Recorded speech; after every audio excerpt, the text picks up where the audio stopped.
2048. What is up, everybody? Welcome to Exposing Powerful Lies, coming at you with another live stream, another conversational stream.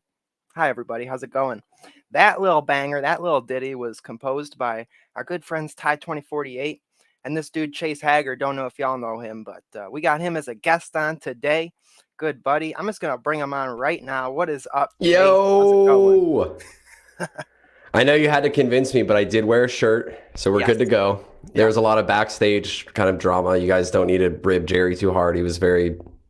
We don't need to talk about it. It's fine. Yeah, inside baseball. We don't want to drop the veil of Hollywood celeb stardom. You know, to these people, it's like we're just magical people. We never have any sort of issues or conflicts at all. We're really just, you know, perfect in every single way. Hi, Ratsplatigan. Good to see you. Good to see you too, man. Yes, absolutely, man. Thank you so much for coming on. I thought that I invited you on a long time ago, but then I realized I didn't, and I was like, when I saw you go on the Orthocast, it made me think. I was like, why haven't I had Chase on yet? I could have swore that I invited you on before, but I didn't. So I'm so sorry for that. It's fine. My people, they get things mixed up. You know, I almost got 300 subscribers on Instagram. Wow. I can't really keep up with all the hype, all the talk.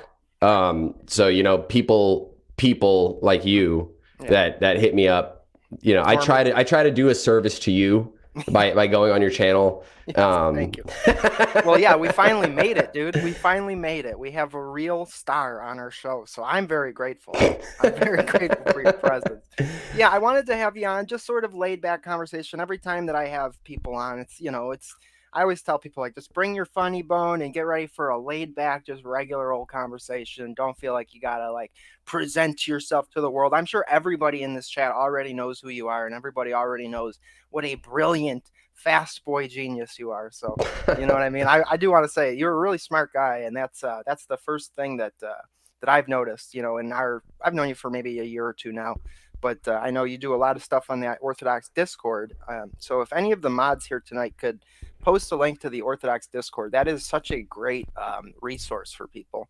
You know, I haven't been on there haven't engaged with it very much, but I've been a part of it for pretty much since I started watching Jay, and I was really surprised by all of the, like you guys talked about in the Orthocast, the PDF bank that's on there, all of the books, all of the great Orthodox literature that you can go and read just for free on there. Like that alone is amazing. Not to even mention the sort of the mods and the clergy that's on there and all of the great stuff you can learn just from being a part of that. So if anybody hasn't checked that out yet, go and join the Orthodox Discord. How many people do you guys have over there now? I think we're creeping up on 9K, which is really cool. Yeah. Jay has done such a great thing, setting it up, facilitating it, teaching people arguments, going through, you know, philosophy training, so to say. He's done such a great job. And then there's all these clergy members on there helping people out, people that don't have Orthodox churches near them, people that need actual spiritual advice, not just, you know, intellectual theology and philosophy, which has its place and is very useful. And it's awesome. It's great. It's a really cool place. Oh yeah. It started off as the Jay Dyer Discord. I know, right? It started off as, I think it was like a meme server. Yeah. And then it just kind of grew out of control. And didn't Jay just hand over the reins to that like a few months back? So does I heard that David Erhan runs it now? Is that true? Yeah, David Erhan, like he's I think his official title is the Grand Vizier, is the role that he named himself. Right. Jay's still, you know, involved in it with helping people out with discussions and stuff like that. But David is like the head of it, and David's great too. And there's just, I don't know, it's awesome. I love it. Jerry freeze? Did I freeze? Hey chat, did I freeze or did Jerry freeze? Let's see. Uh-oh.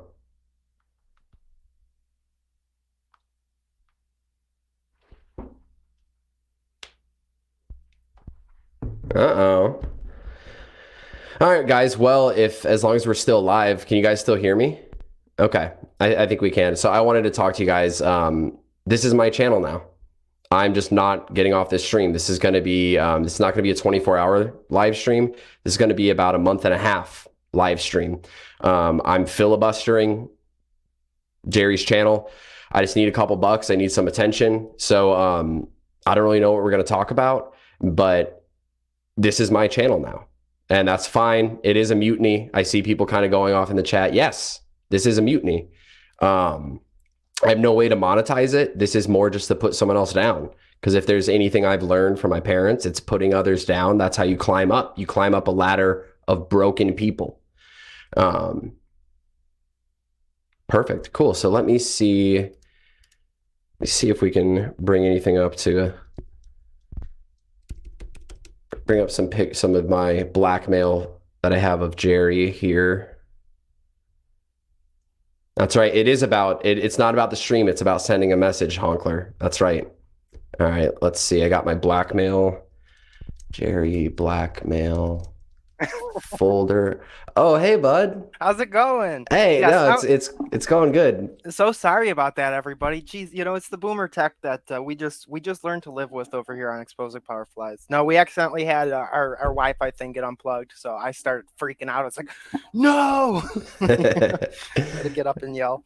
But yeah. So sorry about that. You can go back to looking up your blackmail or whatever it was you were. I don't know what the chat was telling you, but I was just chilling. Yeah. The FBI raided my house. I'm so sorry, everybody. I just had to they went right for the Wi-Fi router and just unplugged it. That's all they did. Anyways, yeah. So we're talking about the Discord server. Now, how did you get started on all of this? The whole, whether it's Orthodoxy, the Discord online. I know you have got a pretty famous E-Diva brother, but yeah, was that how you sort of started getting involved with the whole internet world, or is that did that come after? I had heard about the internet about 4 years ago. Yeah, no, with the Discord, I had joined it and then just used it as a springboard to learn more quickly about Orthodoxy. I was already convinced of it and of its truth, and then had hung out there for a while. And then at the time, there was some people acting like goobers in the voice chat one day, and I was pinging a bunch of mods. I was like, "Hey, can you guys like boot this guy or mute him? He's being a dingus." And then they made me a mod, and I was in the mod chat. And then after like a couple months, Jay was like, and Jay had talked to me in the voice chat. He was like, "Wait, like, are you actually Tristan's brother?" And I go, "No." And he goes, oh, "Okay." And then a couple days later, I go, "Yeah, no, I am." And then yeah, that's pretty much it. Yeah, I know a lot of people in our chat have talked about how what do you call it? It's like a common joke that you're not actually Tristan's brother. Yeah, that I just say it. Yeah. No, it's funny because I thought of a joke that I'm not gonna do yet, but maybe one day when I'm releasing a bunch of original music, it'd be funny to fake that I'm trying to avoid talking about me being related to Merle Haggard, right? Which I'm not related to him at all, but it would be funny to people bring it, like plant some comments, be like, people keep asking me if I'm related to Merle Haggard. I don't really want to talk about that. Like, let me just build my career. You're trying to make it out on your own. But phrase it in a way where I allude like I'm related to him. Right. Yeah, Merle Haggard's awesome, man. I do enjoy his work for sure. But yeah, so I know I first heard of you through Tristan, because Tristan sort of the way that I got sort of dialed into the whole J Orthodox sphere, you know what I mean? And that was a huge help for me. I mean, your brother was the one who was like, go to church, honestly, because I talked about this before, that a lot of people, especially online, when you're engaging with Orthodoxy through the sort of intellectual, heady sort of way, a lot of people can get to this point where you acknowledge that it's the truth. You know that Orthodoxy is the true church, and you know that Christ is the Son of God and all that stuff, but you don't actually go to church. Like, we've seen a lot of that, people online who are sort of Orthodox in opinion, or Orthodox because it's a good moral system, or because they believe that that's like the best way to like structure society around, or but they're not actually in the church. Right. Exactly. Yeah. And so I got to that sort of point where, I knew it was the truth, but I just wasn't going to church. And Tristan was the one that sort of gave me the boot. And he's like, dude, go to church. Like, he sent me the phone number for the priest that was like, there was like a church like 4 blocks from my house. He like sent me the address, sent me the phone number. He was like, so yeah, go talk to these guys. So he's the reason why I got into church. So I'm always grateful for that. And, I've met so many people now. It's been 2 years since I really started becoming Orthodox, or started trying to anyways. And I'm really surprised by the amount of people that I meet in real life who in some way or another have been inspired or influenced to actually go and join the church through the internet, through whether it's, Jay or Tristan or the Discord or whatever and what have you. I mean, it really makes it feel like it's a small world. You know what I mean? Yeah. And, well, and obviously now is the day and age of the internet. Like I said, internet came around, what, like 3-4 years ago? Yeah. So recent. Yeah. Real recent. Yeah. Sometime real recently. And Orthodox Christians have always done apologetics. And you'll hear some people try to piety signal and go, debate, like the saints didn't debate. Yes, they did, all the time. Right. And I'm not saying I'm saintly or anyone I'm associated with is a saint. But like doing apologetics is part of being a Christian, and not everyone's called to do it the same way. But yeah, no, it's awesome, man. And I even have I think I have 9 catechumens at my church right now. Wow, my church awesome. Has never seen that before, right? And all of them were influenced by Jay or Father Ananias or whoever, Father Bailey, or like Father Spirit and Bailey, or David Erhan, Josiah Trenum. Yep. Yeah. And even one person, he's a good friend of mine now. He's an incredible musician. He's way better at gypsy jazz than me, which is a style I've been working hard on for a bit now. But he came to the church because he teaches someone at my church, their kid's piano. And he came and he was like, oh, I've heard of the Byzantine chants. They sound nice. And then we started talking about atheism. And then I ran tag with him for like 3 months and just kept sending him Jay's videos and kept sending him, invited him to the Discord. And now he's like, yeah, orthodoxy is true. And it's all the glory to God, but it is really cool. It's really special. Right. Well, when we're baptized and we're anointed, Chris made it. It's like they anoint, not only our eyes and our ears and our mouth, but our feet and our hands as well. And that's something that I think, a lot of people in this generation have recognized, that the evangelist sort of side needs to be worked on. We need more people out there doing it and talking to people and reaching out into the world and sort of trying to shine that light to draw people in. Because I know I've heard a lot of people think that, like, oh, evangelism, like Orthodox don't do that. Like, we're not really worried about that. It's like, no, of course we are, and this is like the best way to do it is online, because you have such a wide reach that way, especially when you have people doing things like how Jay does it, where you don't just have his channel isn't just an Orthodox channel. He's doing other things as well. And so people might just look up movie reviews or something and then all of a sudden discover Orthodoxy. And so I think that's really helpful for a lot of people. Yeah. I've also noticed like a lot of the negatives that will come with sort of online orthodoxy is, like you were saying earlier, with the piety signaling and the sort of like fake, like putting on airs, like I'm such a good Christian man. Yeah. Like, and even the term online orthodoxy, it's pretty stupid, because I'm not saying you, but people use it as this weird derogatory thing. Right. There is just orthodoxy. There's exactly. Just the church. There's the church, which is a lived experience in the body of Christ. And then there's Orthodox Christians who are online. Right. And so it's the same thing with Roman Catholicism, right? I'm not going to be like online Catholicism big. No, online Catholics will act like X most of the time, or they'll say the body of the church is the people, and the people are in the world. You know what I mean? It's a silly at the mall orthodoxy. Yes, yeah, right. Orthodoxy in the restroom, orthodoxy in Walgreens. Yeah. No, last note on that topic, you said people get sucked into just kind of like head knowledge. The interesting thing is that the more, and this is the way it's supposed to be, we're really good as humans of taking good things, like music or art or laughter, and then distorting it and making it vile and disgusting. and misplacing it, misusing it, which is what sin is, and moving your will away from God. But the more intellectually you learn about the church and the church fathers and what the church actually believes, all of that will tell you need to be in liturgy, you need to be going to church, and this is a lived experience, and this is the intellectual side of things.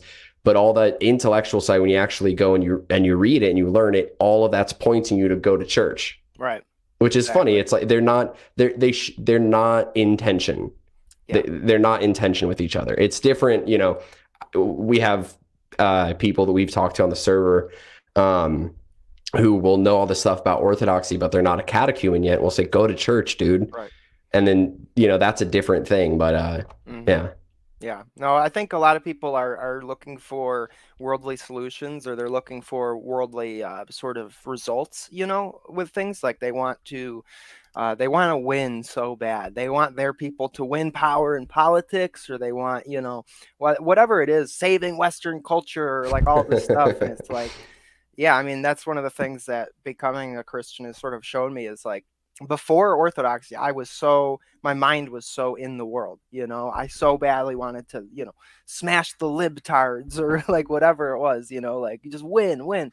And I've just sort of realized over the last few years, like, oh, like, no, the world's messed up, and it's not going to be saved by us. Like, we're not going to just vote the right person into power and then, reclaim our civilization. It's like, we really are fighting against powers and principalities, not other people. And we're taught to pray for the people that are persecuting us. So it's like, it's a whole different way of seeing the world that I feel like a lot of times when people are just coming in, they don't understand how different it is, Yeah. They still look at it like, no, we just need monarchy or something like that's yeah, that'll solve everything. Yeah. No. Yeah. And it's funny that you bring that up, because the other day, a buddy of mine at coffee hour, this is a couple of weeks ago before Christmas, at coffee hour after church, he said something about like, oh, what's like an Orthodox political system? And I said, well, like monarchy is like the kind of the Orthodox like political system. Right. In the past it was used. Yeah. But at the same time, like God will use leaders of every nation, whether they're good or bad, to bring about the salvation of people, to give people the best opportunity for them to choose to go and turn towards him. Yeah. And monarchy was a compromise too, wasn't it? I mean, it really was like a, it's like God, like the theocracy would be an Orthodox political system at the end of the day, but it seems like it's sort of, whether it's monarchy or whether it's democracy, it's sort of all this compromise where God will just use what's there, even though it's flawed. Yeah. And that's like, different. And there's, because there's two extremes, I think. I think there's the extreme you're talking about where people go, oh, if we just New Byzantium. Like, yeah, exactly. Like, we're going to get some political system and it's going to be a utopia on Earth. No, that's not going to happen. The only utopia, quote unquote, is going to be the new heaven and the new earth that God makes. Right. And then there's that far line of people throwing their whole life at politics. And then there's the far line of, well, I'm not gonna participate at all. Mm-hmm. And it's like, for me and everyone, I'm not saying people that don't participate at all in politics are bad or anything like that.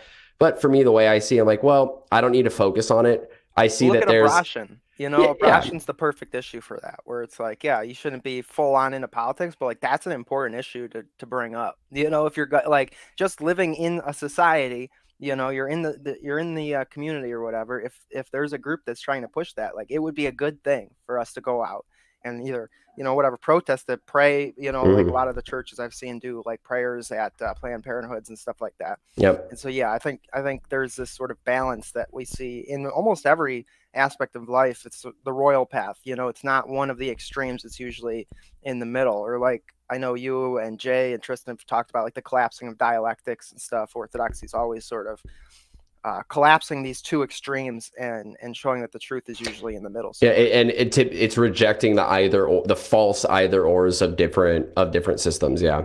Mm-hmm. Yeah. So yeah, it's definitely like been such a blessing in my life to have found Orthodoxy and have found the truth. I was seeking after it for so long, and when I finally came to the church, it was like, finally. And I don't I have to mean, try anymore. I'm good yes, now. it's done. It's done. But no, like to Yeah. finally like be done being lost at sea, you know? I Yeah. mean, everybody Hmm. who knew me before I was a Christian knew like every other day I was finding some other thing that I thought was the truth. You know, I saw like some truth over here, so that must be it, you know? And then it's Hmm. like just keep bouncing around. But once I found the church, it was done. You know, that seeking after, you know, what system is the best, or what religion is the best, or what, you know, is it paganism, is it Buddhism, is it this or that?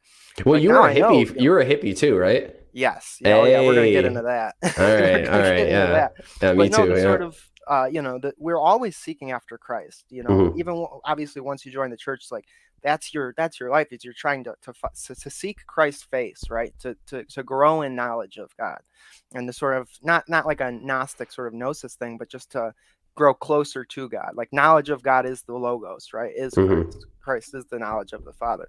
And so we're constantly trying to sort of commune. We do commune with Christ, but by doing that, we're seeking after the Father, right? Is that a proper way to put it? And I'm still Yeah. We're baby seeking after. Orthodox. Well, yeah, we're seeking after God, who is Father, Son, and Holy Spirit. Yeah. Yeah, yeah. Hmm. Yeah. So yeah, I'm very grateful for that. Yeah, I had such a crazy youth, and that's one of the things that I know we sort of have in common is the hippie world or the traveler world. I was surprised to learn that you had also traveled a lot. So for anybody who doesn't know, I spent 8 years hopping trains and hitchhiking, and you know, when I was in high school, I was like a total hippie. I could pull up some pictures of that are very embarrassing. I have them in my folder that I brought Yeah, up earlier. So in the blackmail folder. everyone in the chat's gotten a link, but Right, right. we don't Thank need you. to I go there. appreciate that. Yeah, no, I do a good job, you know, of embarrassing myself enough as is, so I don't need any help with that. But thanks, Chase. Appreciate it. No, but Yeah. you know, I spent a lot of years traveling, and when I was in high school, it was a sort of hippie deal where I just wanted to like live without anything. You just like be free, like live like a pigeon or like a squirrel, just Yeah. like Be go out totally there. transient, have no Right, skills to pass on to children, probably have no children. right. If you do, they have no home or roots anywhere, so you can't actually build Yeah. anything to Just like pass have your anything kids on. like just give birth on like a school bus that you converted into like a little like, you know, RV, and like, you know, like have your kids at the rainbow gathering, you know? Yeah, yeah, exactly. Have your kids at the rainbow gathering and Yeah. just make sure you go and you camp next to what was that one camp? A camp or B camp or what? Oh, Oh, it's Slab City. no, not Slab City. I'm trying to think of there's this like it's like one of the kitchen camps. Is it just Fat Mm. Boys? Seeds for Peace. That was Well, they had Fat Boys camp too, didn't they? oh, see, I never actually went to the rainbow gathering. I I was went. I adjacent went to all that twice. stuff. You were I rainbow want adjacent? Yeah, yeah, yeah, because I was, you know, doing Yeah. the train kid thing, and like most Hmm. train kids, like I would always ask them, like, "Hey, like, should I go to the rainbow gathering?" And they were like, "No, don't do it, don't go." They were like, "You're a bunch of hippies. You'll get robbed. You'll get raped. Like, it's bad news." They're a bunch of hippies, as Yeah, if you guys yeah. weren't. Well, that's the thing though, is that with the train culture, it's more like punk. It's Were you more guys were you part of metal the and punk. wrecking crew? Look, dude, Is that a real thing? yeah, it is. Every Okay, train because I kid met says, somebody who told me they were a part of it, yeah, and they told me this yeah. crazy thing, and they're like, "Dude, I got your back, Chase." Like, and they were talking these crazy stories about how in these train hopper groups, Hmm. some drama would happen, and people would push someone off the train Oh while yeah, it's moving quick, and they'd get sucked under yeah. and either die or have their legs chopped off, Yeah, and it that's a was common like, thing.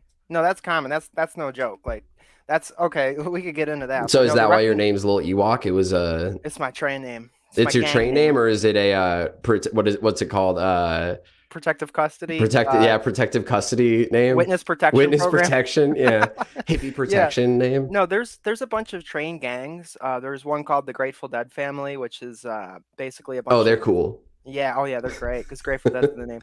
No, they're basically drug dealers. The Grateful Dead family is a gang of traveling hippies, but they're not hippies at all. They're just like businessmen basically. They just Hmm. travel around selling acid, but they call themselves GDF.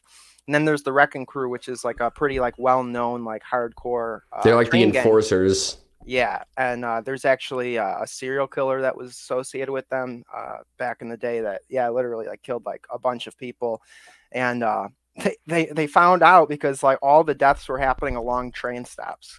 You know what I mean? Like all the towns where the train passed through. Yeah.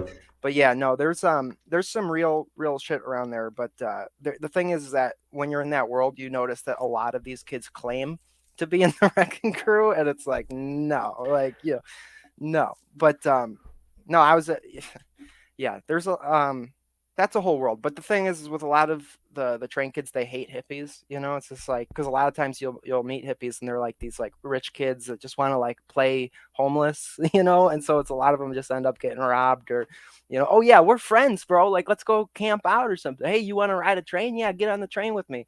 That's the thing is once you're on a moving train, especially some of these fast ones, hot shots we call them, they go 90 miles an hour.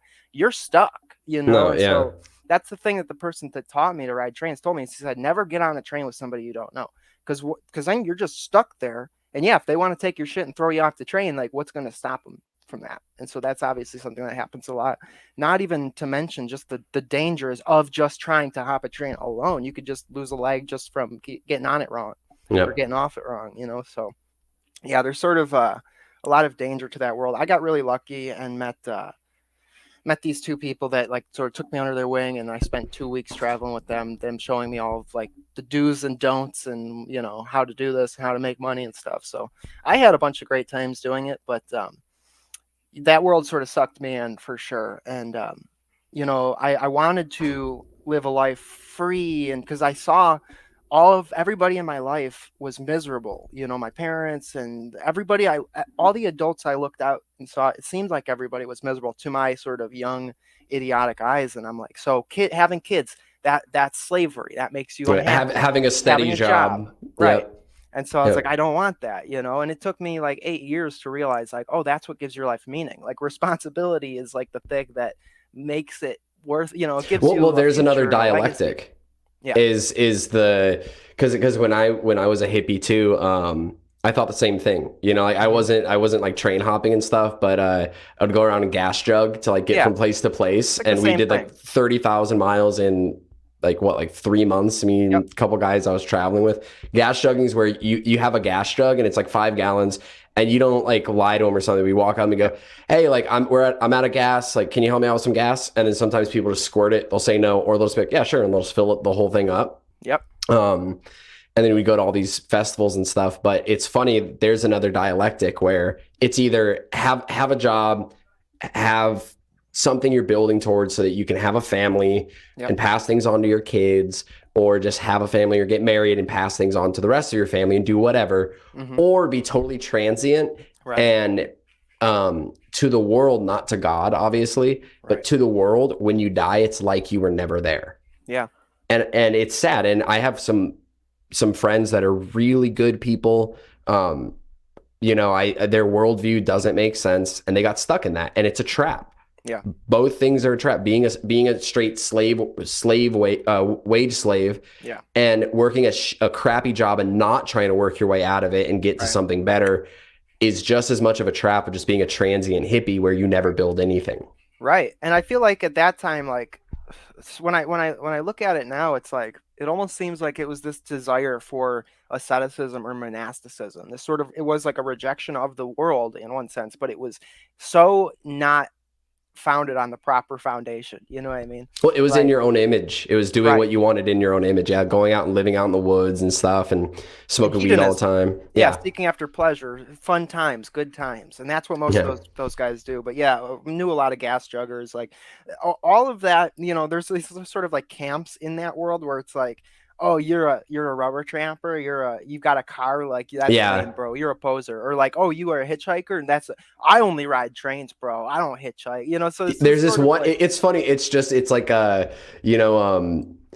it's kind of like the meme from American Psycho where it's like, well, let's see Paul Allen's ability to destroy his life and not leave anything and what method he takes to do it. And then it's like, I'm a rubber tramp. There's Yeah. Oh, right. Oh, yeah. Those hippies, they just hitchhike. They don't know how to ride trains. It's like riding trains is the easiest thing in the world to do. Like, it really is easy. Just once you know, like, how to do it, it's like the most simple and easy shit in the world. But like every train kid thinks that they're like the coolest dude in the world. Like, they literally they think they're the top of the sort of homeless pyramid. Yeah. And, like, Yeah, it's just so stupid, man. But I obviously I love that part of my life. Like I have a lot of good memories and stuff, and I'm really glad I did it. But it just, in a lot of ways, it just like messed me up real bad. Like as far as just like being an actual man in the world and trying to, have a normal life now. It's like all those years I spent really in hedonism and just chasing after passions. It's like I could have gone to school and got myself like a good job and like so it's a give and take for sure. And that's one of the things. I have a video that we're going to watch later, a sort of cringe hippie thing. Let's do it. I didn't tell Chase what it was, and I haven't watched it myself. I saw the name of the video, and I'm like, all right, this is going to be perfect for I that. loved that Wook stream you did. Thank you. Yeah, that seems to be the most popular. It was stream. pretty on point. I mean, it seemed like, I was messing around with you, bringing up a string cheese incident. Yeah. And I think I've seen about 30 shows. I know it's 25. Yeah. I would just follow him around. It's funny because I thought I was like studying music, but then I'd just be high at these festivals. And yeah, like I got a little better at guitar, but over 3 years from like 18 to 21 of doing it, dude, if I would have just studied, like I would have been so much better.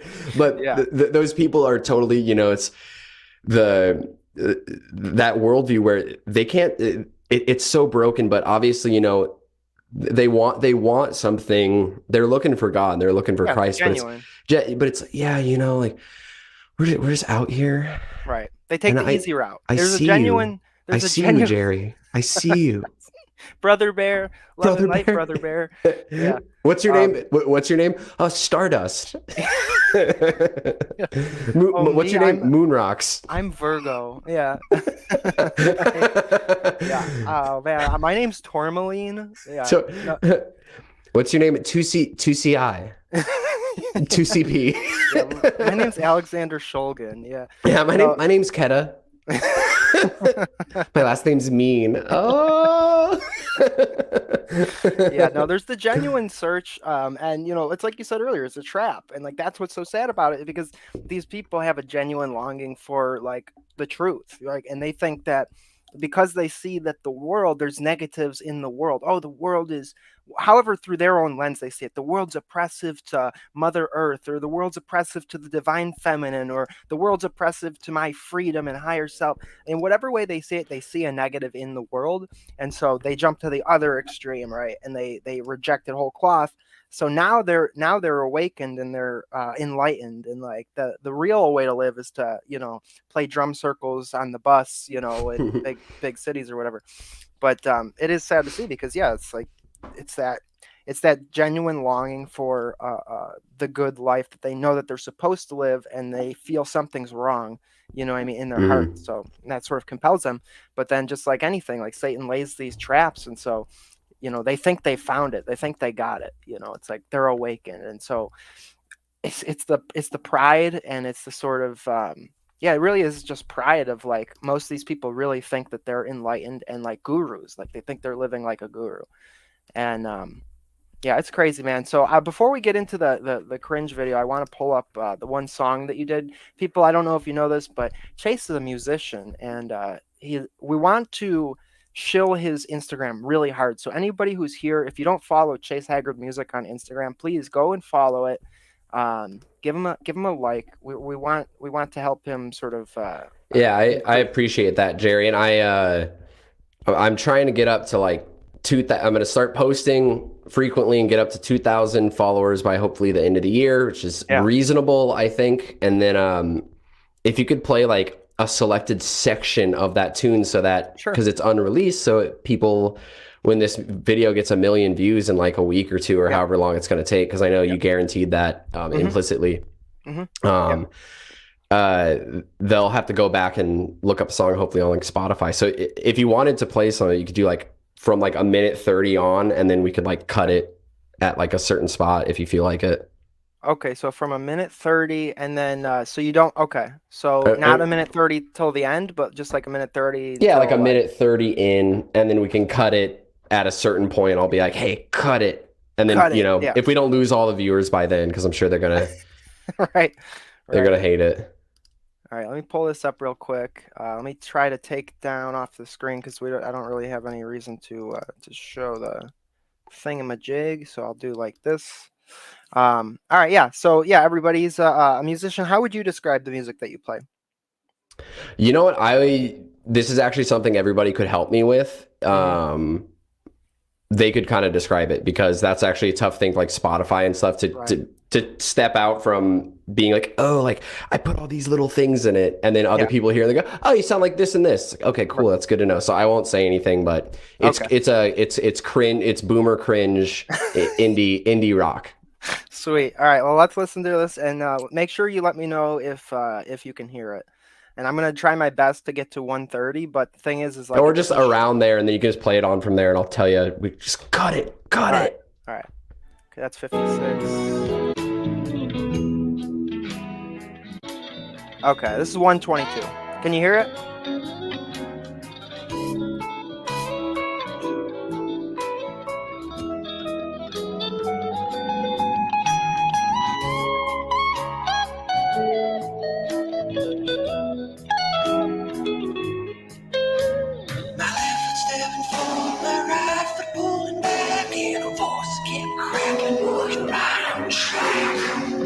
Tell yourself that everything's fine. I've got a nice little home in the corner of your mind. Keep on digging for some treasures in the ground. Keep listening for some secret about you heard the sound. On 1,000 men like you, what would be one more? Just another little trophy. The laughter is war. Piece by piece, no stain your lips. Tell you every time you speak, it's nothing but lies you lick. Slab by slab, little ladies bricks. You small things, I'll tell you is one and done. You'll be asking what happened. All this on the phone. I would see the walls and sparks. You'll be begging for the mirrors from the name that you mocked. All right, we can cut it there, because this is a really cool solo, so we can cut it there so people can't hear it. And then they'll have to go out and look it up one day. Right, that's banging, dude. That is really good. Thanks, appreciate it. Yeah, and I think the StreamYard cuts the quality of it a good amount. Yeah. Well, then and then also playing it like live on YouTube through, like, that's all sorts of compression going on, you know. So yeah, it's definitely not the quality that you would get buying a CD or a vinyl, or even actually buying like the official. Yeah, or listening on Spotify once I put it out. But I appreciate it. Hopefully the shilling works. I know we lost. I just checked, and it jumped way below 10,000 viewers. Yeah. Well, like I said, Chase, it might take us a day or two to hit 1 million, but like, don't worry, dude. Don't, just trust me, all right? Trust me, I'm a major celebrity. I got the viewers won't know what I'm talking about, but I have that folder, so yeah. I'm not really worried about it. But yeah, no, I mean, man, you're a really talented musician, and I really like it. So you definitely should release some sort of an album or something at some point. Is that sort of what you're working towards? Do you play with a band at all, or is it just solo? Or tell me a little about it. Yeah, so that tune I wrote for a band I had out in Colorado, and then so that's my song, and would play that live with that band. Nice. And then gonna be releasing that, and probably 3 or 4 other songs that are very old. Gonna start releasing them by the end of the year. Right. And then Maximilian, you can do that. Maximilian, here's how you do it, all right? Here's how you do it. It's right there. I posted my donation links right in the chat, so you can just send it right to me, and I'll make sure Chase gets a little bit of that. All right? I'm just joking. 10K. We saw it right here. Anybody wants to donate to Chase, right there. That's how you. No, I'm just joking. Yeah. No, if you want, give them. Do you have any sort of donation links or anything like that I could put into the chat if people want to support your music? Yeah, I think on my YouTube channel, which is not active yet, but just again, like Chase Haggard. If you look up Fauci, Can We Have Christmas This Year? That's a meme tune that I made a while ago, but I have some stuff there. But really, just following me on Instagram is great. It's super helpful. Right. Once I get like 2,000 followers, and I'm going to start posting like in a month, start posting really consistent to try to grow it.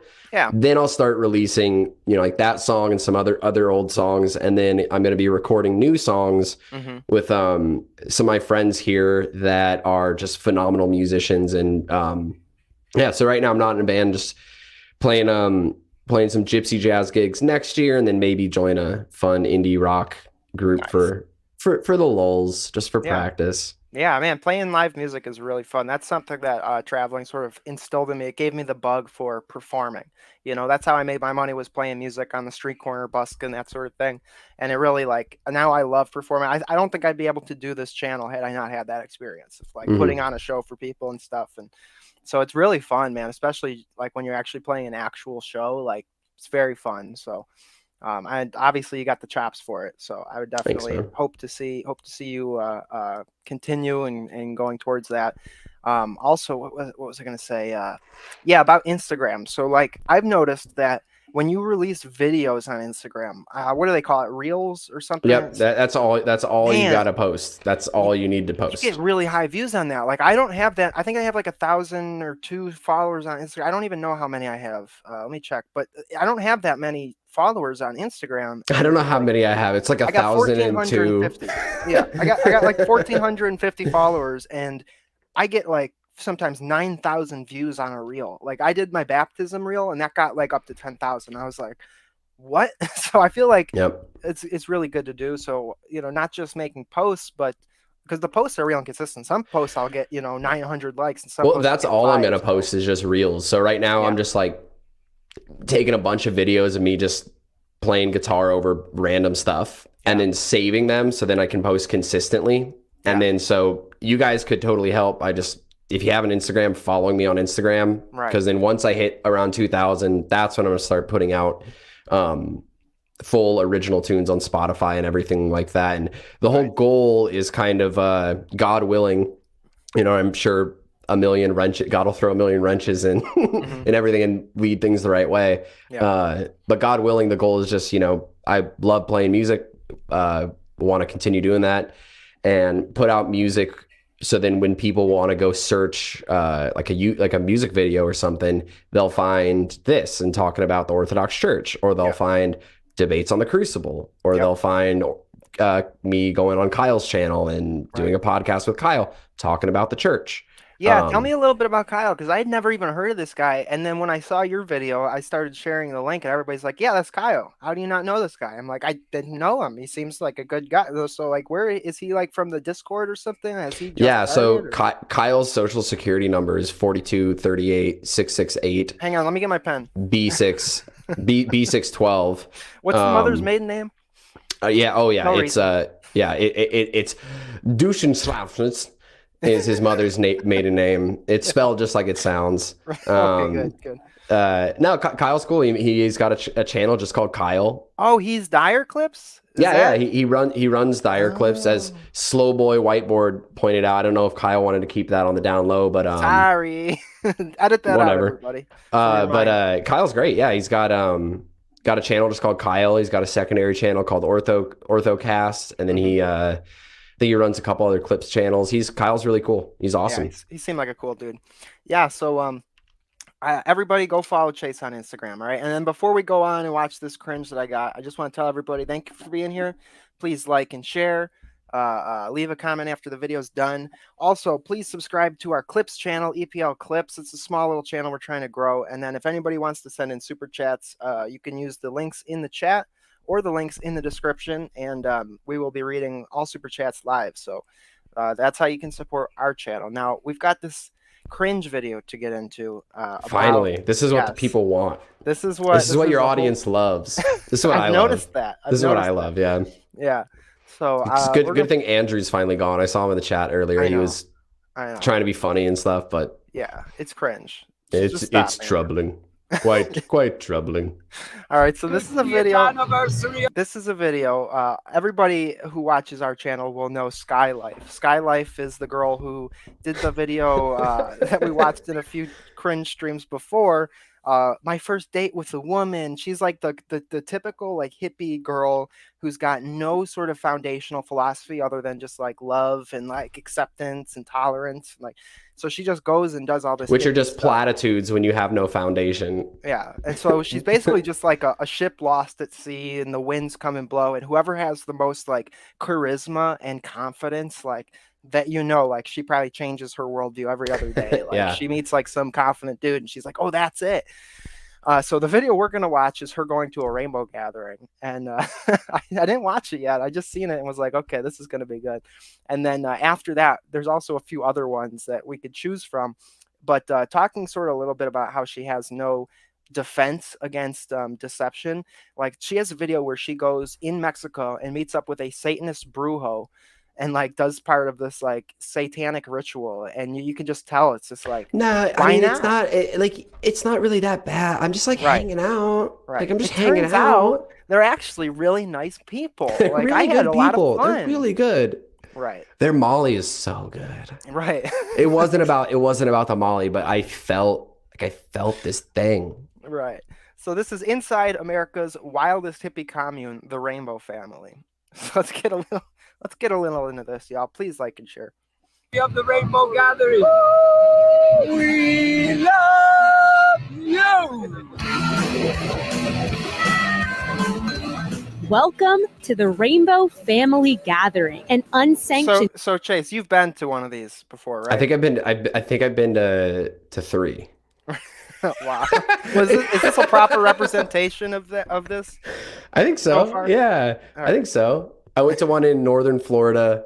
I went to one in Tennessee, and I went to one in Montana. And I think that was when I was like 17 to like 19 is when I went. How would you describe them? The Rainbow Family and the Rainbow Gatherings. It's just a bunch of. I think it's just a bunch of it's a bunch of hippies they're looking for love and stuff, but it really does boil down to just sensory stimulation, and then just feeling and just love. Like, I love you, like that guy just did. And then if you dig into like, okay, what is love? Baby, don't hurt me. Don't hurt me no more.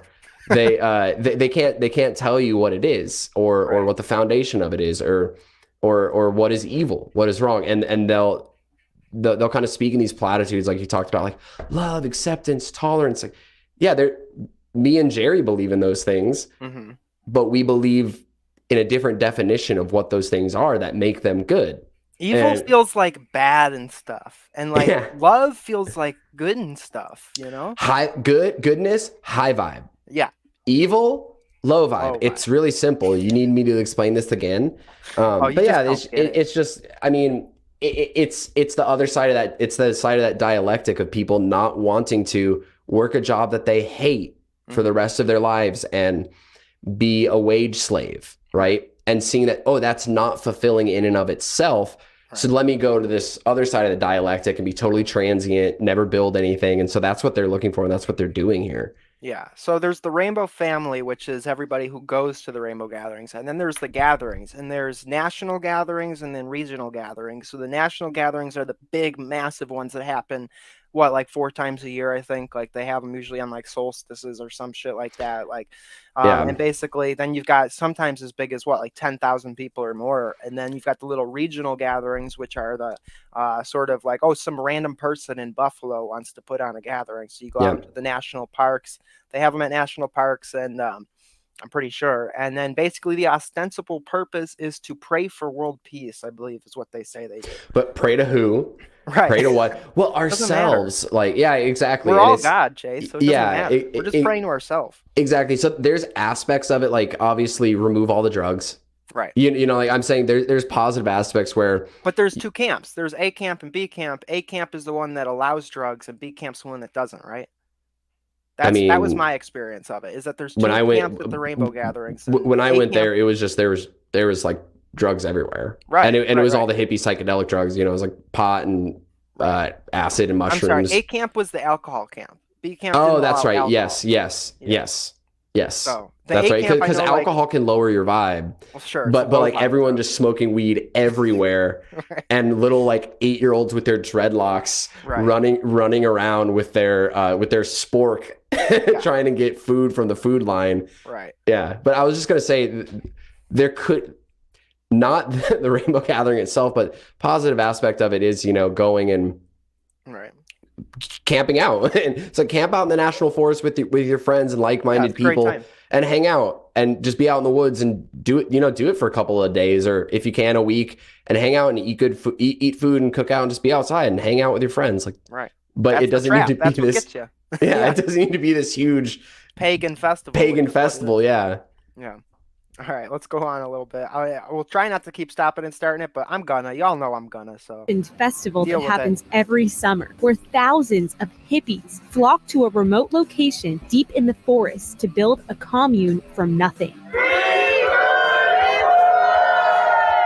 The Rainbow Family is not a typical commune where a group of people live together full time. It's like a temporary village that gets built and torn down in the span of a few months, culminating on the 4th of July with a giant meditation for world peace, followed by a wild celebration.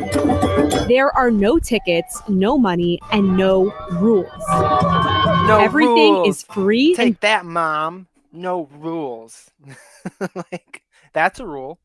No rules. There are no, yeah, exactly, yeah.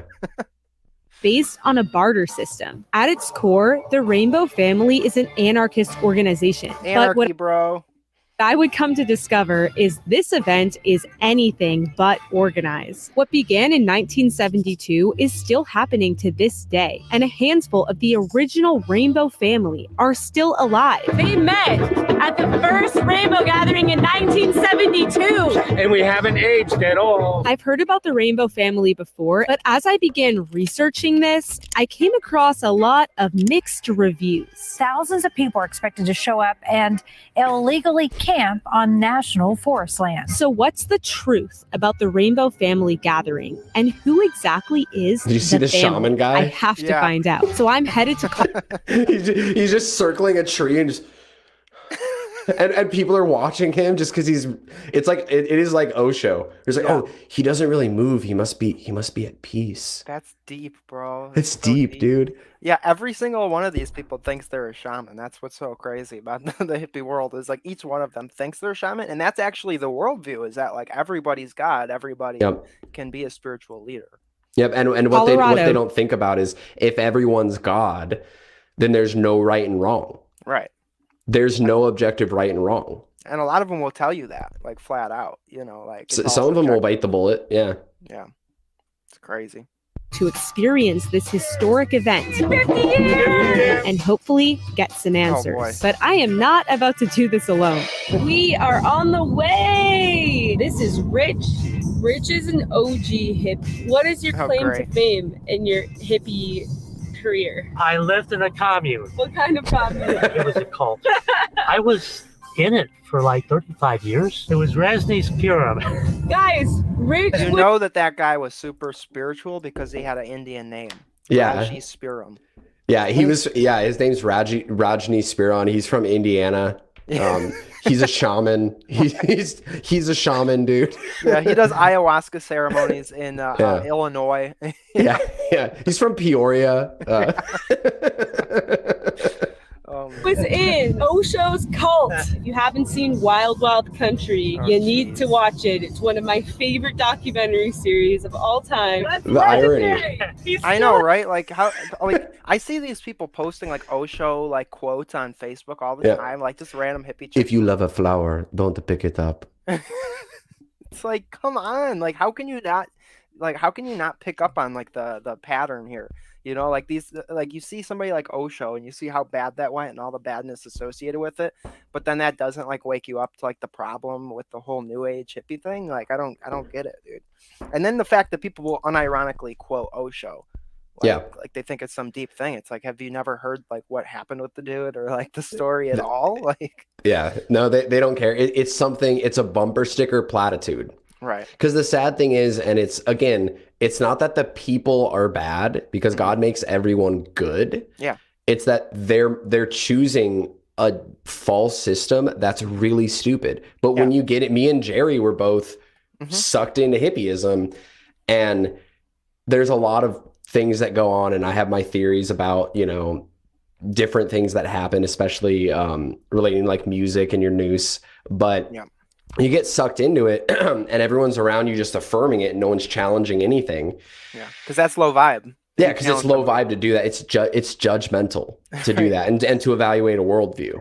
Yeah, exactly. Yeah, that's the whole thing. Yeah, it's pretty much like anytime you want to call out something bad, it's like there's that easy out of being like, you're just not tolerant enough. Like you don't love, like, see, I'm a very loving person, which means that like I'm not judging you, but I'm loving.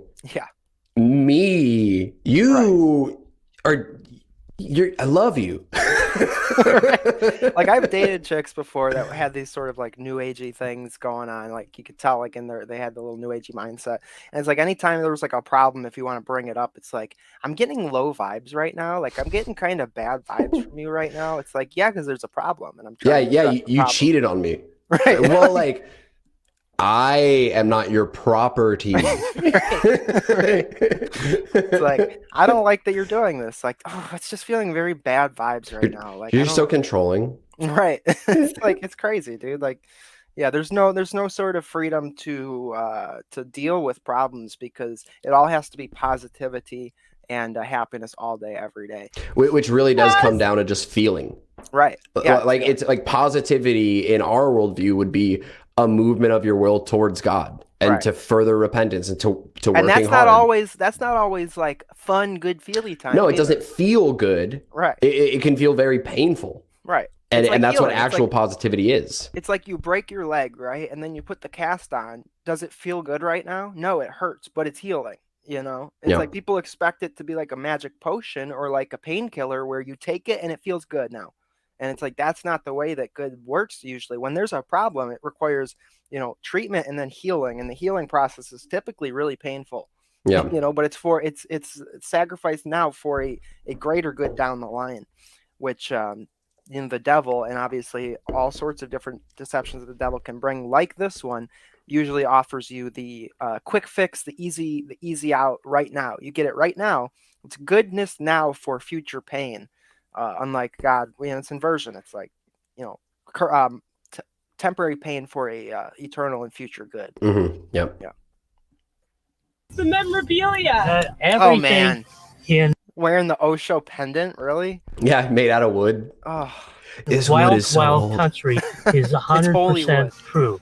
Everything. Also joining this adventure is my friend Alex, who happens to be my little from our sorority in college. From Zeta Tau Alpha to the rainbow crown, and the Zetas wear the crown, we make them all bow down.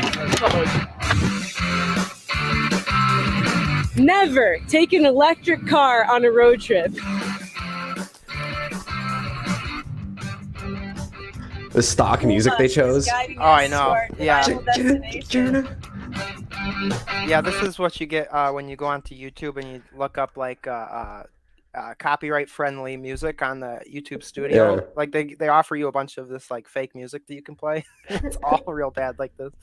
I wonder, is there any spots that, like, I know you haven't like watched the whole thing. Can we see if there's spots of just like hippies talking? Oh, like, there will be. Yeah, like I haven't watched the whole thing, so I don't want to jump around. We'll just keep it going, and we'll find it, I'm sure.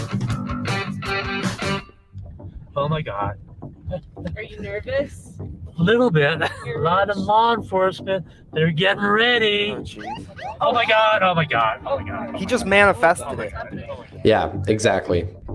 And just as Rich feared, we got pulled over for speeding, even though Rich seems to be incapable of driving over the speed limit. It turns out they just wanted to search the car for drugs. Luckily, they gave us a warning and let us go. But this is a prime example of the law enforcement's presence at rainbow gatherings year after year. Because the Rainbow family holds the gathering. Imagine that. So we have a big gathering where a bunch of hippies go, and the cops are like totally racist and totally low vibe because they know that like there's going to be drugs coming in. Well, there's drugs, there's molestation. That's a big thing too. There's murder even. Yeah, dude. When I was in Colorado, there was a rainbow gathering going on in Fort Myers, or what's that town called? Fort Collins. Fort Collins. There was a rainbow gathering at Fort Collins.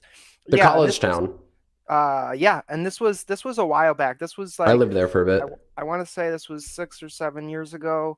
It was like it was in the first 2 years of my traveling, and I was in Colorado, or I was in Denver at the point, and a bunch of the hippies, you know, on the street were telling me, "Oh, there's a big rainbow gathering going down." So me and my girlfriend at the time really thought about going, and for some reason, did your girlfriend have a traveler name? No. Me and her were both just using our real me and my girlfriend Stumpy. Yeah, my girlfriend Shiny Rocks. Yeah, no, we were really thinking about going, but we were staying with my brother at the time. I went to visit him because I hadn't seen him for years, so that's why we went to Denver, was to visit my brother. And for some reason, we decided we weren't going to go to the gathering. We'll hit one later. And then literally, there was so many people that came back like a few days later, and we're like, nope. Somebody got stabbed. All the cops are there now, and like, so yeah, that's something that happens with a lot of these. Is you know, imagine that you got a bunch of people on LSD, drinking crystal meth, like all sorts of bad drugs, and then somebody ends up getting stabbed. And you're surrounded by a bunch of passive hippies. Right. And I remember at one of them, one of my friends that I'd gone with, like these people came up to us and they're like, this guy's like super sketch. Like he was doing weird stuff. He was hanging around kids. 2 women have said that he's like tried to like abuse them. And we walked him out from the Rainbow Gathering. And I haven't thought about this in forever. Me and my friend were unfortunately, we were high at the time because I was a hippie back then. And the guy was literally saying stuff like, you guys should just beat me to death right here. You guys should just do this. And he was trying to talk. And I kept telling my friend, like, stop, like, don't hit him. Don't hit him. Like, this is what he wants. Get him out of here. Let's go bring him to the cops. Like, don't hit him. He's baiting you. And the guy was like, I'm going to do it again. You're just going to have to kill me. Yeah. And it was that's a really common thing, dude. People don't realize, like, I follow a lot of these like train hopper or hippie or traveler Facebook groups. Yeah. Like there's one big one called the Dirty Kid Couch Surfing Coalition on Facebook, where it's like tens of thousands of nomadic people in the whole circle and stuff. And like every other day there's a post with a picture of some creepy, sketchy looking dude, and they're like, yo, be careful of spoons. This guy rapes and kills, and it's like a really common thing is in these sort of hippie trusting circles, like there's predators obviously that swoon to those places. Yeah. On national forest land, this is technically illegal to do without permits. So every year, the forest guard shows up strong. And depending on the state where the gathering takes place, it can get ugly. Luckily, being in Colorado, where the first ever rainbow gathering took place in 1972, the forest guard seems to be here just to keep an eye out and make sure everyone is safe. Oh, and to take everybody's drugs. We haven't even gotten there yet. We almost got busted.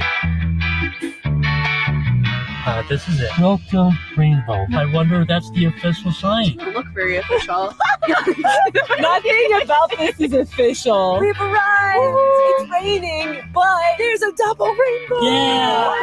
Double rainbow. That's like a omen from God. That's a good sign. It's so funny. That's any rainbow gathering you go to, like if it rains, double rainbow, you'll hear so much double rainbow, triple rainbow. Right. Yeah, exactly, dude. It's like that's like a big omen. That's a big omen from God right there. If you don't like hiking, don't come. If you don't like mud, don't come. If you don't like getting a little down and dirty, don't come. With the sun going down quick, we were on a time crunch to make it by dark and set up camp. Do we need information? Do we know where we're going? When we finally arrived at the unofficial official info desk, Rich, who was a total champ the entire hike, was elated to be at his first rainbow gathering. I'm 71 and this is my life's dream, to come to the Rainbow Gathering, and now it's being done. Let's go, Rich! Here we are, Rainbow Gathering 2022, expectations versus reality. How the hell did we make it here? 14 hours later. It's cold out here. I can see my breath. We need to get our rest so that we're fresh to meet all the Rainbow family tomorrow. Day one. Rich, how are you doing? She puts on the poncho. Not very well. Day one, before she was dressed normal, and then now it's just instantly into the hippie poncho. Right. Gotta have your baja. Gotta have your hacky sack and your poncho, dude. That's like the uniform you need to have. Yeah. She's got to raise her vibes. Right. Yeah. So that's like something that was striking me here is just like how opportunistic, the devil is. Like it's like you've got, not to mention like all of the mental health problems that a lot of these people have, like, underlying sort of naivety even, or just like, it's just opportunistic. It's like seekers, true seekers after the truth and after God. Like I always say, like it's like you have without Christ, you have like this God-sized hole in your heart, and that's where the idolatry comes in. We're constantly trying to push other things in that hole, like whether it's drugs or music or Osho or whatever it is. It's like you're looking for God and you're looking for truth, and the devil sets all these different traps that you could fall into. And one of these traps, like we're seeing, is this sort of love and light hippie lifestyle. And I really, asked like, friends what that means. right, love and light. Love and light. I've asked friends what that means because I was a hippie from like 18 to 21. Well, it's Lucifer. Yeah. No, exactly. But and then after I was 21, that's when I became Christian, and then found out about Orthodoxy at like 23, 24. Wow. And I'm 29 now, but right. I asked them when I bump into old friends that still believe in this ideology, and I'll ask them, what is love and light? And they just go blank. Right. They just go blank. And it's like, oh, well, it's like, you know it when you feel it and all this stuff. And it's, and all of them, anyway, we've already gone over the effects. We can watch more cringe. For sure.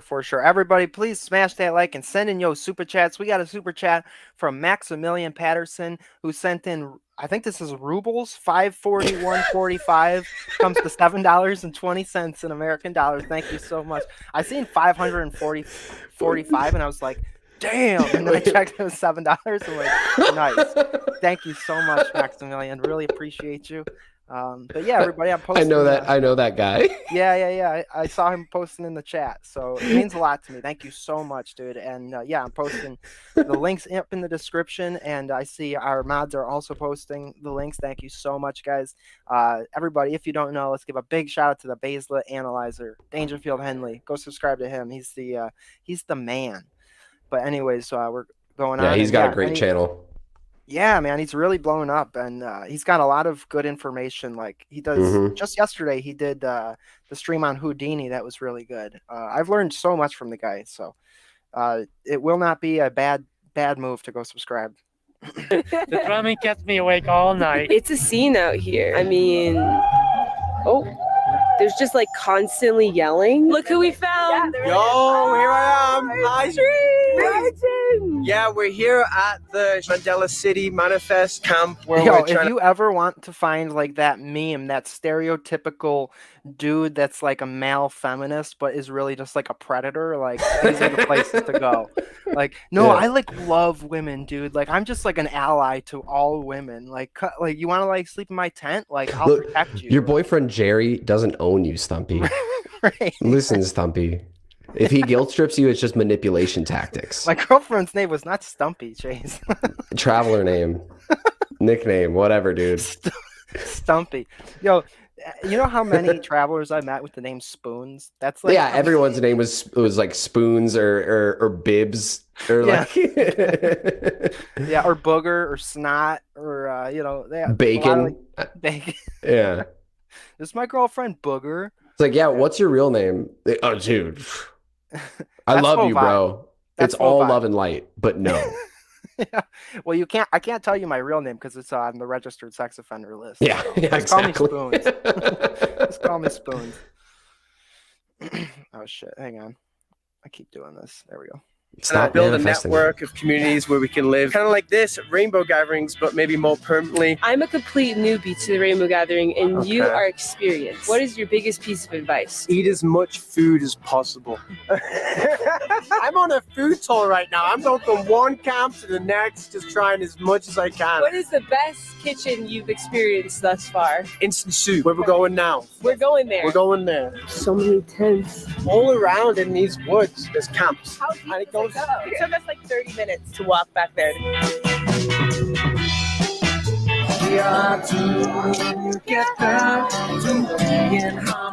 Chase, you didn't tell me that you were here. Oh my gosh. It's funny, like there's good musicians everywhere, but a lot of these people, like, it's like, dude, they'll be like, yeah, I'm a musician. It's like, okay, why don't you like write some stuff, like record and like learn some actual like music theory or like learn technique.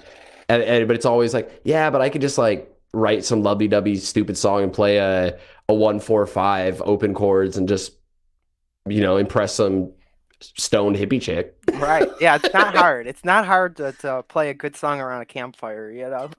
The hats too, man. Classic. Man. It's taking me back, man. Yeah. Everybody's got this stupid hat. Yeah, no, it's something I noticed too is like I would spend like a lot of time on like a song and it, you know, something super like, you know, difficult to play and complex. And then when I would busk that, I wouldn't make any money. But if I played a 1-4-5 song, I would rake in the dough.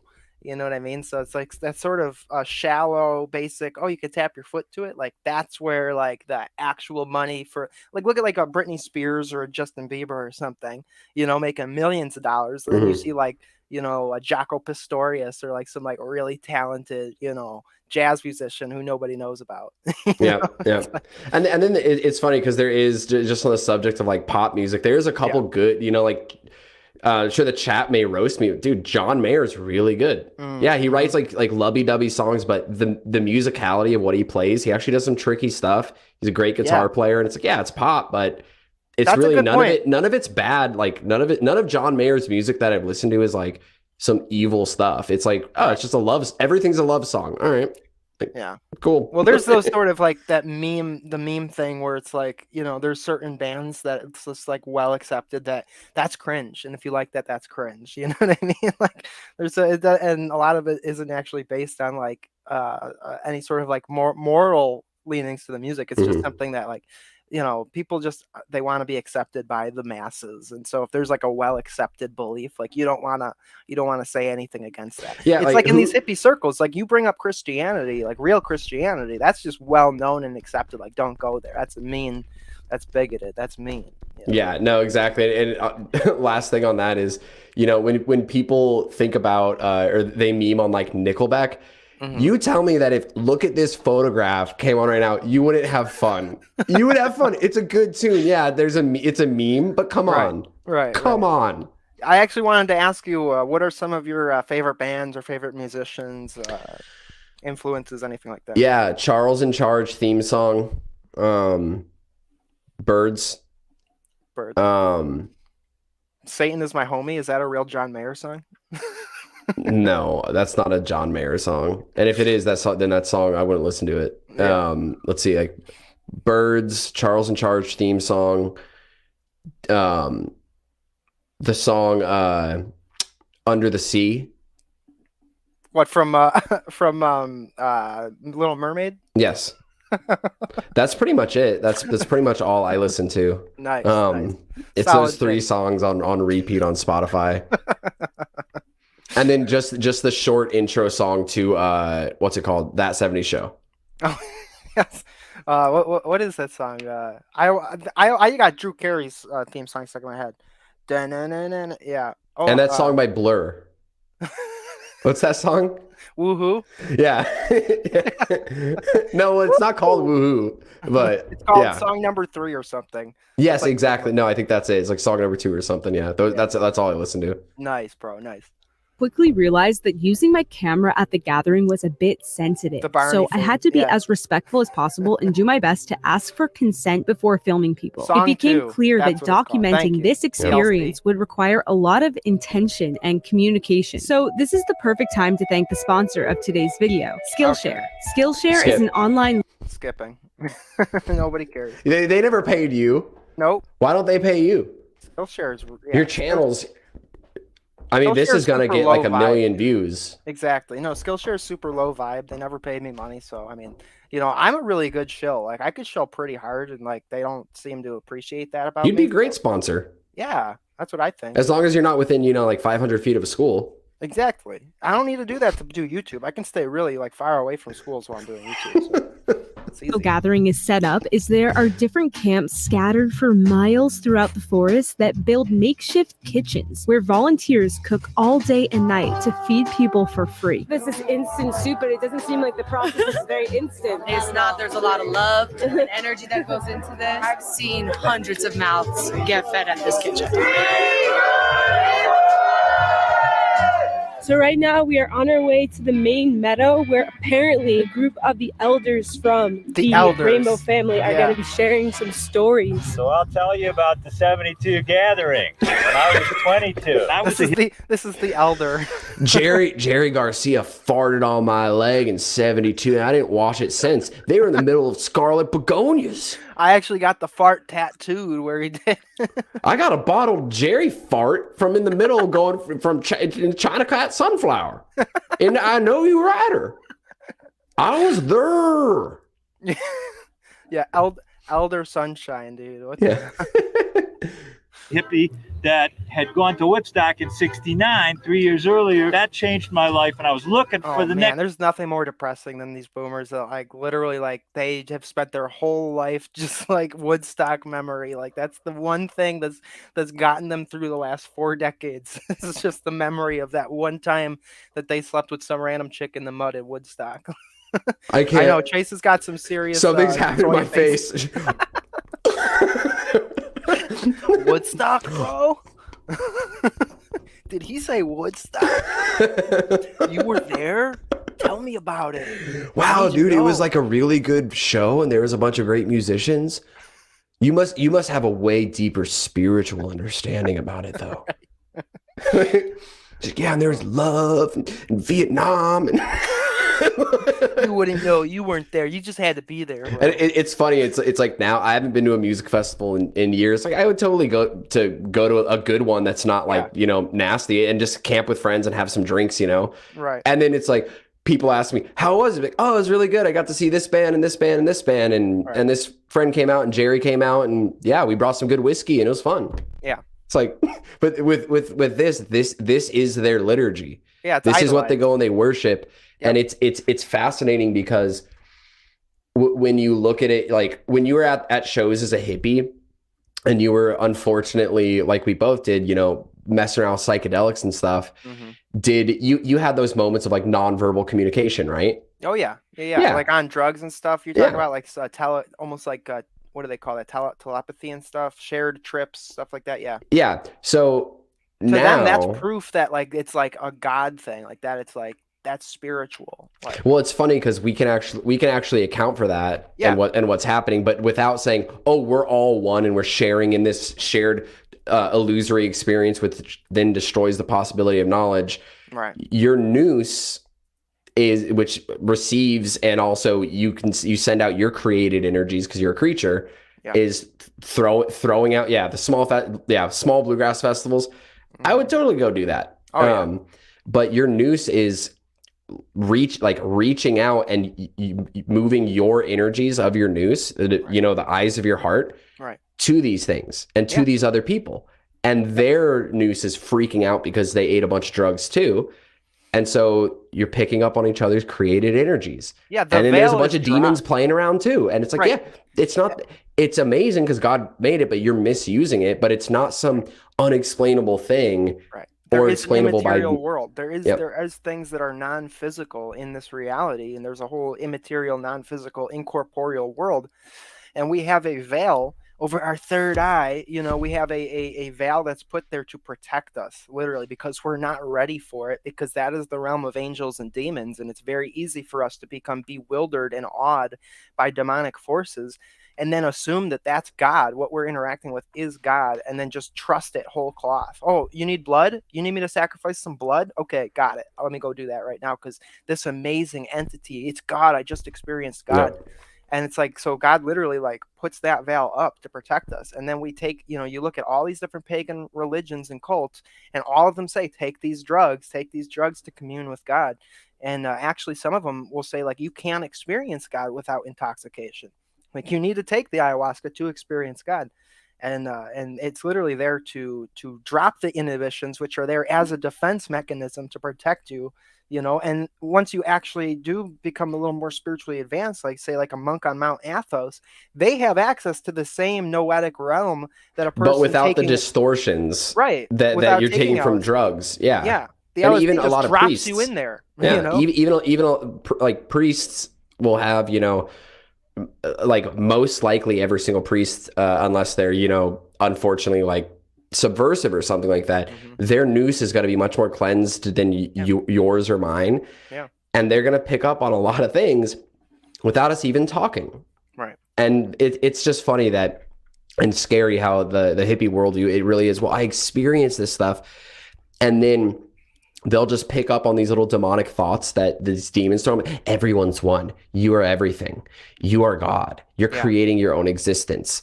They have no defense. They have no idea of the logismy or any of these things. Like, they have no real knowledge of the spiritual world. And so it's like they're a baby naked on a battlefield, and they don't even realize there's a battle going on. They're blindfolded.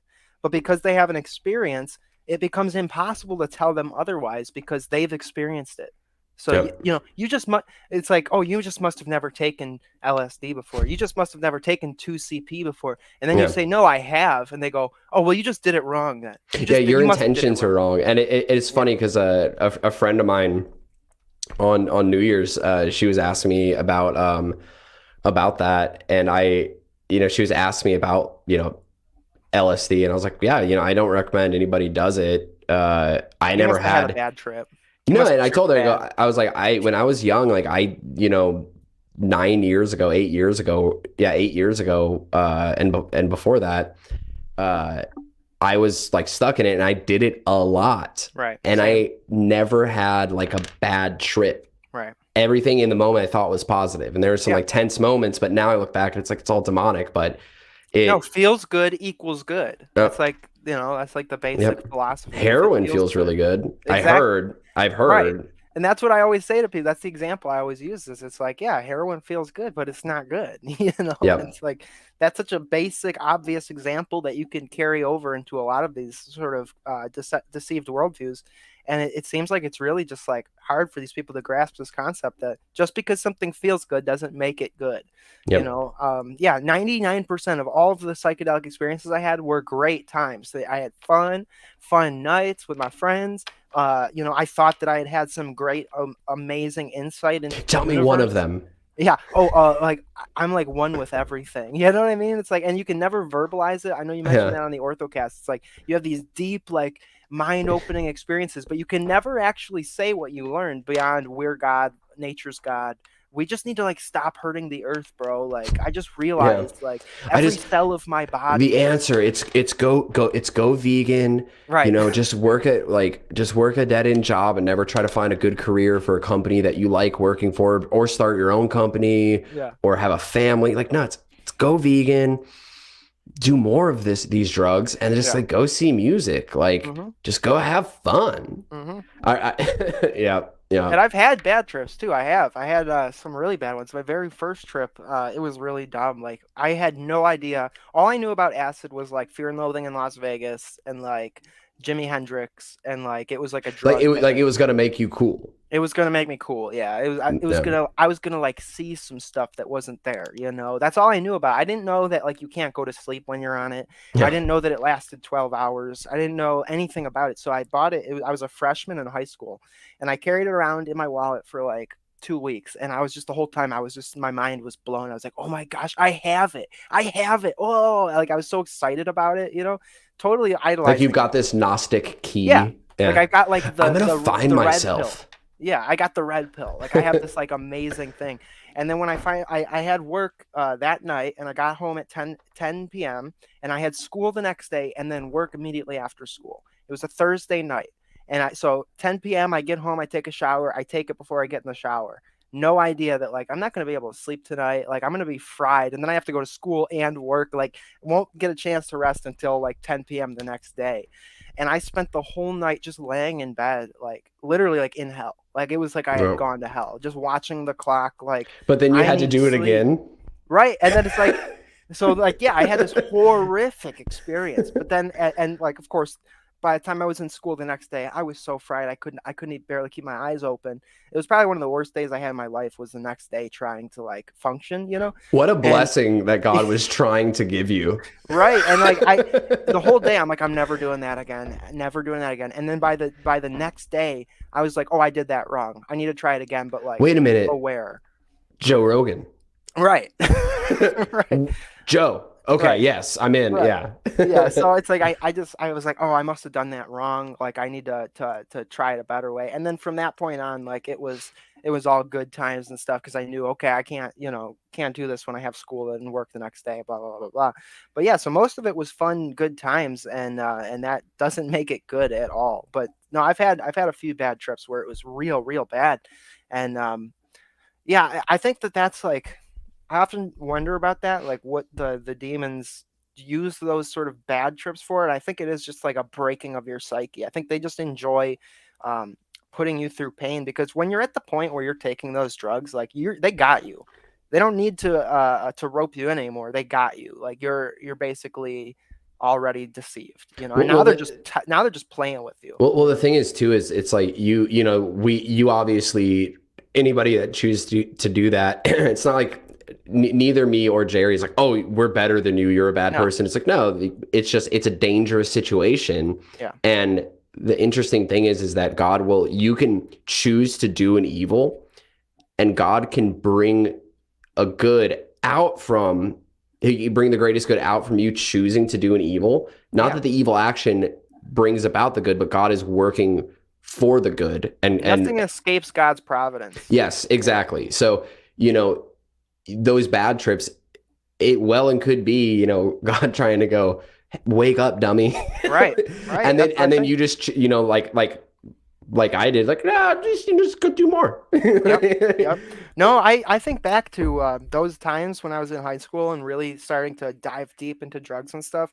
I had a moment where I was at my buddy's house and I had what I can only assume was my guardian angel at that point talking to me, where I just had this sort of that whisper in my ear saying, like, you need to stop, like, stop taking drugs, stop smoking. If you don't stop, like, 10 years from now, you're going to be in a real bad place, and it was just like this weird sort of thing, this sort of, it left a really big impact on me. So that's how I kind of know it wasn't just like my own thought, like, because that whole night I was laying there, like, I don't know, it just kind of floored me. And I was like, oh, but then I just ignored it and I just kept doing what I was doing. And then 10 years later, I'm like addicted, like really deep into addiction, like to the point where I wanted to die and was like, wow, I should have listened. Yep. Man, I should have listened to that. CJ made can you pull up CJ's comment? Yeah. The one that they just made? This one? Yeah. So it is, they said the purpose of life is to disintegrate identity. They're pointing out that that's like it's the hippie mentality, and it's not, again, it's not everyone who goes and like, oh, I want to try some psychedelics because like I'm trying to do, this XYZ, but it's people that get sucked into the hippie mentality. They have that weird dissolve worldview. Your ego, kill your ego. It's it's about depersonalization, and that's the first thing you actually do in a cult. Right. Is you depersonalize and you tell them that anything that you saying that I can't kiss your wife is just your ego, and you holding on to your money, that's just your ego. We're all one. We're all one. So these boundaries that you're setting up, these are things that need to be disintegrated away. Right. And the beautiful thing about Orthodox Christianity is it's actually a religion about personalization, not in the sense of being individualistic, in the sense of I'm my own island, I choose my own way, but in the sense of God created you for a purpose with different skills and challenges and your own cross to bear. Yeah, he created you and he loves you, who you are, and he wants who you are to be eternal and to exist throughout eternity. It's like you're your own snowflake, bro. You're your own work of art. You're all beautiful snowflakes. But the interesting thing is that and not that I'm any obviously any kind of spiritual person, or anything like that. Right. But you look at people who, when they join the church and they're fighting, and like you're fighting, I am fighting. I don't, I mess up all the time. But people that fight, and then holy people, they're so unique. Right. They're not copy and paste cardboard cutouts of each other. You become more you in the church. Yeah, you become more of who you are. All the crud and the excess is taken away. Exactly. And that's something that the devil sort of lies to people when they're thinking about approaching the church. Is I see this all the time with people that I'm talking to and trying to encourage to draw closer to Christ is like they're afraid that they're going to lose who they are. They're afraid that that mud that is stuck on their soul is them. Yep. If I quit drinking, then I'm not going to be me anymore. Or if I quit, you know, worshiping crystals or using, you know, crystal energy, or if I quit hunting ghosts, like I'm going to like lose who I am. That's quit me. hunting ghosts. Yeah. Yeah, If I that's one break that up I've with Stumpy, experienced. I don't even Stumpy know who was- I'm going to be. Who am I going to ride trains with? Right. Yeah. If I quit, you know, hopping trains. Do you still talk to Stumpy? No. Stumpy, that one was a rough one for me, man. We dated for 7 years and we traveled, or I'm sorry, we dated for 6 years and we traveled together for a long time. We went through life and death together, and like we ended up getting our own house together and stuff. And then when we broke up, like totally broke my heart, and it took me like 4 years to get over that one. It messed me up. Yep. So yeah, no, I don't. And then talk did you to have to like carry her on your back, or did you have like a sackcloth to like carry Stumpy around? Yeah, no, she had her own wheelchair. You know, I pushed her around. Lost both her legs on the train. It was I hope people start acting like you had a girlfriend named Stumpy just because I keep repeating it. It's now a part of my the lore. It's the lore. It's the Jerry lore. It's the exposing powerful lies lore that he once dated someone for 7 years whose name was Stumpy, but he won't really talk about it. Don't bring it up, all right? Don't bring up Stumpy. No, that's rough, man. I feel you. Yeah. But so I mean, that's just, you know, something that a lot of us go through, and it's something that is really evil now that it's accepted as that's just like a rite of passage. Like just getting your heart broken and wanting to die and having to spend years trying to mend that shattered heart is like, that's just like every guy goes through it. And like all my friends tell me this is normal. Every guy goes through it. Like now you know better. Now you know to be a cynic. Now you know to have a hard heart and to never trust a woman again and to just use them like they're just worthless piles of garbage. Yeah, and it's funny because typically it's those people, they have a worldview that is like, well, like women are just the same as men, instead of like, no, like women are just as valuable as men, but they're very different. and they're the ones that turn cynical, you know, they're like, like just completely guard bitches, your heart. Man. Yeah. Bitches, man. You know, yeah, bitches. Oh gosh. Yeah. It's like, you know, and that's what's crazy is that's accepted as a normal thing in life now. And that's why the church has always said, don't sleep with people before marriage. It's a way to protect your heart, both you and the woman. Like you don't want to actually be intimate with somebody until you know that they're not going to just leave. And to have that experience where I was basically married to this girl for 6-7 years, to then just have her leave, it damages your heart, and it makes it harder to ever truly trust another person and actually like have a true marriage in the way that it's supposed to. And I think it's a real sort of big. It points to how messed up the society is now. That experience is just a normal part of life. Just having your heart broken, that's just how you just have to deal with that before you become a man in this society. Like, you know, that'll teach you, you know, so yeah, I don't know.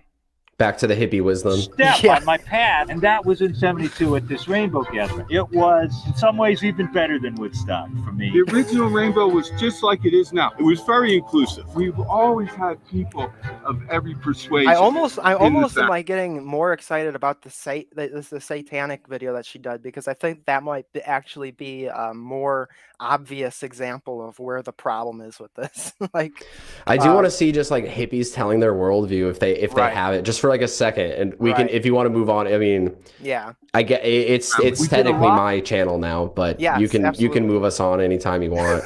Okay. A lot of chanting and singing. You still hear some of the chants today, but that's how we amused ourselves. This was a real unifying thing. This rainbow thing's gonna keep going. I met that guy. Got to take over. Oh, really? Are you serious? He's super familiar. I've met him at the National Rainbow Gatherings, and people are like, "Oh, he's like a big deal," and I was just a hippie, and I was like, I don't really think so. This guy here. No, the guy with that guy. Okay. I've definitely met that guy when I was a hippie. Oh man. Responsibility. You know, it gives me hope. Yeah, he's one of the ascended masters of the Rainbow Gathering. Yes. In faith, more than anything, it's the rainbow family of living light in love. So I want your generation. We won. You're how old again? We won. That was a shirt. 27. 27. Yeah. So you're going to be 77 at the 100th anniversary. I most likely be dead. But here's the thing. that I tell all the rainbows, I'm an awakened being. And when I... Oh, boy. He's awakened, guys. Let's go. Awakened being. Yeah, boy. Die. I want to be in an awakened state. Then I want my spirit soul not to go to the light. I'm needed here. I want to come to a rainbow gathering, and I'm going to come into two beautiful, loving beings that are loving and going to be a baby, and I'm going to come back as their baby. So when I look at these younglings, I go, "Oh, you make a good mommy." Dude, what? That's so messed up. There's so many levels of pre-lust and weird sexual innuendos. Looking at little children and saying, "Oh, you'd be a good mommy." And then, dude, the pre-lust of I'm an awakened being. Like, when I die, I'm not going to go to the light, whatever that is. Probably back to the monad, back to the one. But then why is there many of us anyway? I'm going to come back down, and it like just the pre-lust of being your own God, your own creator. And you get to choose what you do, like with your. It's just insane. Yeah, that's warped, man. The mom of his next soul. I am undecided. Save the earth. Save the earth. Do what you can. Do what you can. Spread love through the land. Spread love through the land. I've been to about 30 gatherings, 8 or 9 Save the earth, right? Save the earth. Do what you can. Do what you can. Save the earth. So, like, the earth is their God for sure. Like, they are the earth too. They're just like expressions of the earth, and like the whole idea that that's a pride right in themselves that we can save the earth. Like, all the problems in the world, like that all comes from us, and like we can fix it. We can solve all of the problems in everybody's life. They just need to learn to love each other, man. That's just it. Which is kind of true, but not in the way that they see it. You know well, you could, and there can be elements of truth in different false systems. You know, like we do need to love each other. We do need to learn, but to truly love each other, not in this fake hollow hippie way. You know. But then they will think it's always. I don't know if this was the case with you, but I noticed that hippies, and I was this way. It always comes down to this monistic worldview of everything is one, separation's an illusion. And then they'll throw some little bit of Hindu reincarnation in there, and a little bit of atheistic, Buddhism in there. But it's always, we're all one. Separation's an illusion, but you're here to become enlightened. But we're all one. And it's just this nonsensical worldview. It's just the world experiencing itself, man. It's just like the world masturbating. Like, I would love to do a debate on the Crucible, Andrew. If you figured out how the internet works and how to use the search bar, you can message me. I would love to debate like the Gnostic people. Like, the Gnostics would be fun because it's tough to find a good Gnostic to debate, though. Well, it's not even that they're good. It's just someone that's willing to actually not be like the last guy I debated on the Crucible, who just couldn't listen and was freaking out the whole time. Even if they're not like good, it's like, no, just let's walk through this, Right. Let's have an actual debate. No, I mean, it's so difficult to find anybody that, number one, knows how a debate works. Number two, is actually going to, not just be like a total spurg. Like, I have no patience for debate, so I have all sorts of respect for anybody that can do it, because, man, I have no pay. I just like start yelling at my screen, and then I have to shut it off. Like, I can't, dude. You can't even. You have to shut it off. You can't just like leave the interaction. It has to power down.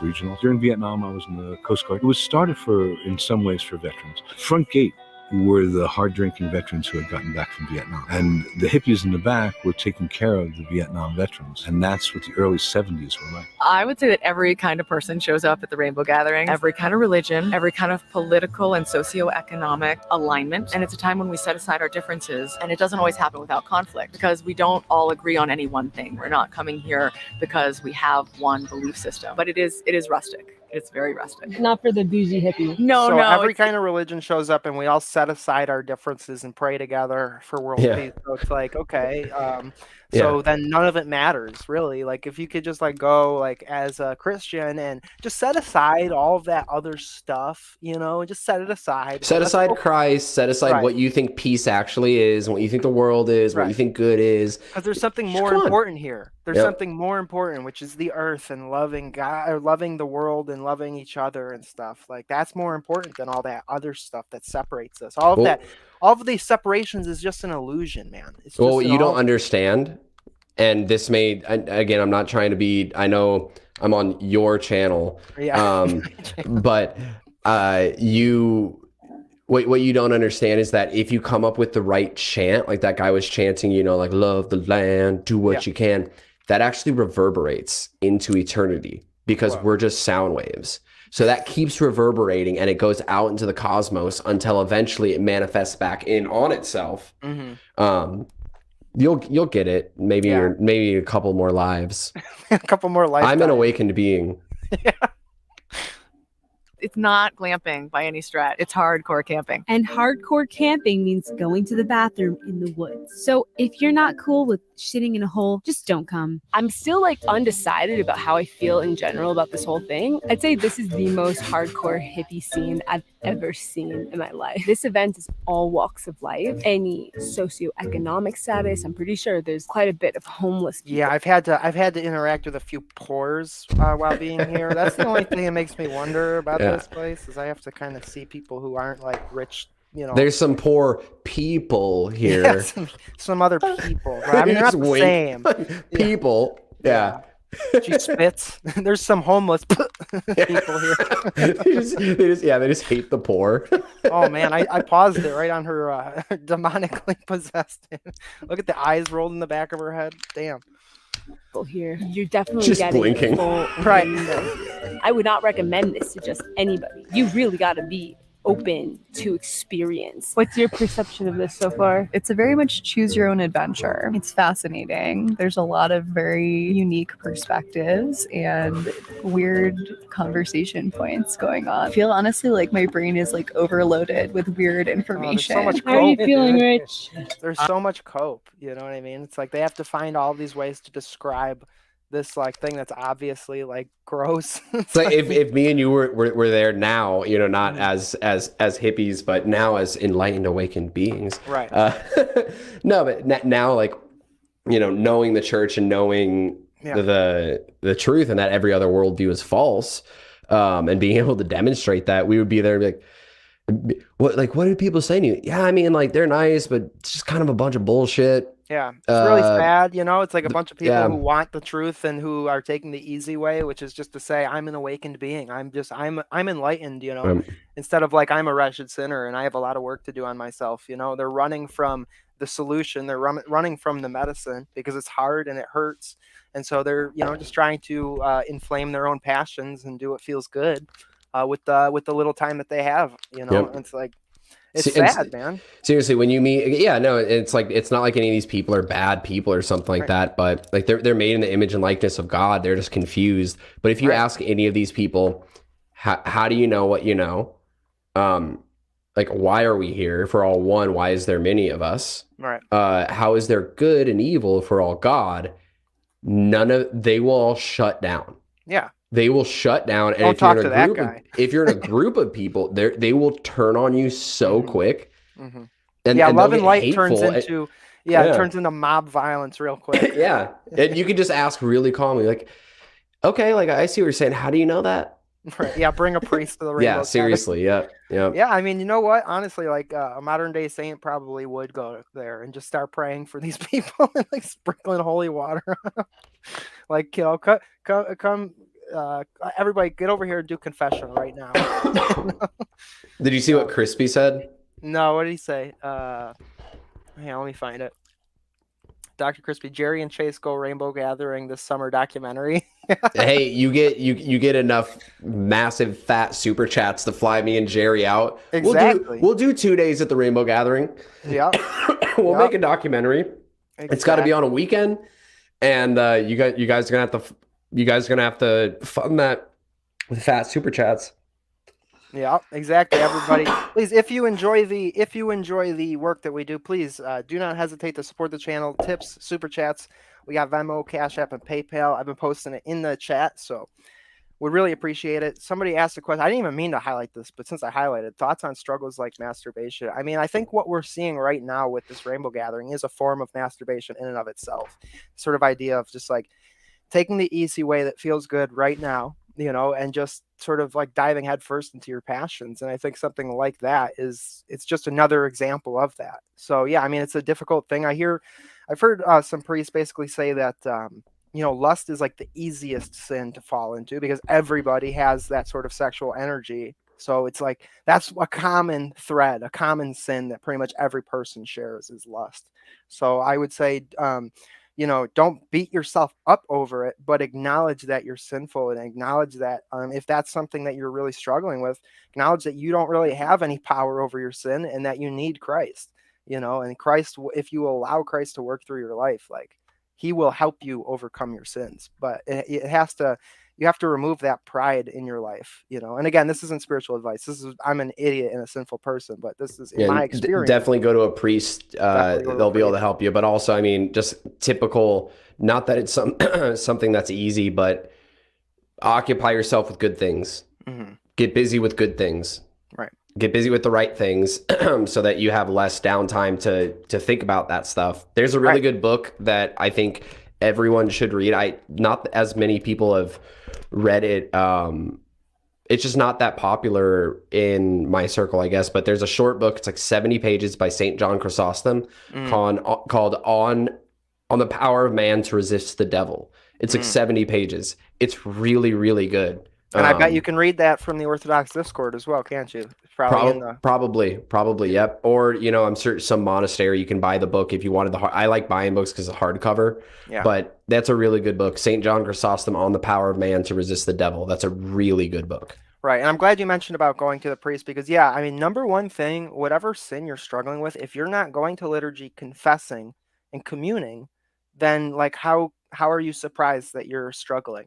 You know what I mean? Like you still will be struggling in the church, but like that's the medicine. You actually have to go and take the medicine if you expect to overcome your sins, because otherwise you're just going to be at the mercy of your sins, just like all of us, you know. And it's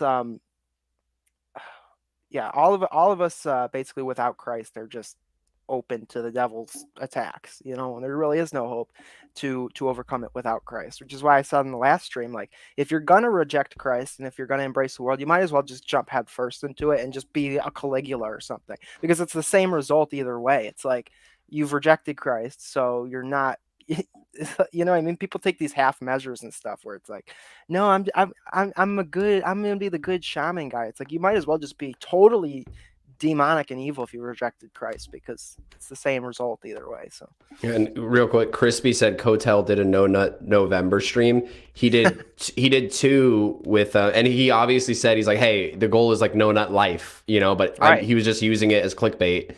But that's a great stream, and he did two of them with Dr. Mo. Yeah, I love him. And he talked about all these rumors and lies about like, oh, not like you can have health problems for not doing this. Dr. Mo talked about all these studies where it's like, no, like men's testosterone was through the roof by not doing that. Naming names says we all have to confess. Well, no, actually, you don't have to do anything. If you're not in the church, then you don't have access to the sacrament of confession. That's an actual sacrament in the church. So you don't have to. I would recommend you should, because like that's part of living a sacramental life in the church. And, you know, salvation is possible for all of us. So if you desire Christ and truth and eternal life with God, then yeah, you should confess. And last thing is, well, Emmanuel said, hope you get Dono Chat soon. I can't PayPal or things that don't accept my card. Oh, that's a bummer. He's a really good supporter of the Crucible. He will donate to streams in like Mexican pesos, so it looks like $500 or something. Right. But he seems cool. I know he's a big supporter of the good work Andrew does over at the Crucible. Yeah, well, Emmanuel is a regular viewer over here. I see in the chat all the time. So thank you so much, and obviously liking, sharing, and just watching the show. It really helps out a lot. And yeah, it sucks. All I got is PayPal, Venmo, and Cash App. So I understand if that's not available for some people.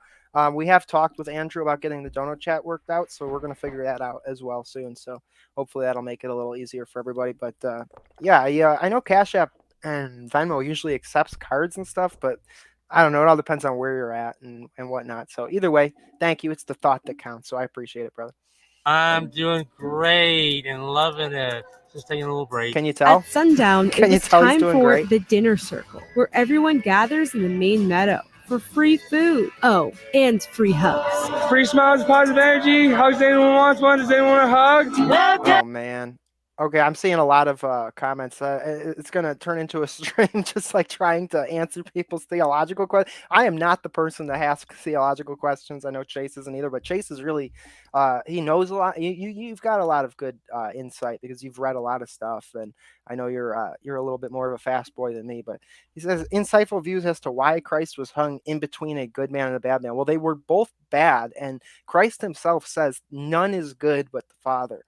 So that means that there are no good people. But again, this comes into semantics. What is a good person? What is a bad person? Yeah, and it depends on what you mean too. Yeah, because we are made good. God doesn't create evil. Our soul was made perfect. We then corrupt that soul through our sins. We sort of dirty it up, and so that's where forgiveness comes in. Christ is willing to forgive us, and through the sacraments, we are cleansed and made pure through confession and through confession and baptism. We are made sort of back to that original state of purity, and that's what the Christian struggle is, to maintain that. That's why we go to liturgy every Sunday, and the whole point bringing up confession is that the thief on the cross, the penitent thief on the cross, the penitent, the repentant one, he repented exactly, and he said, "You're innocent, Lord. Let me be please accept me into your remember me in your kingdom," and he repented.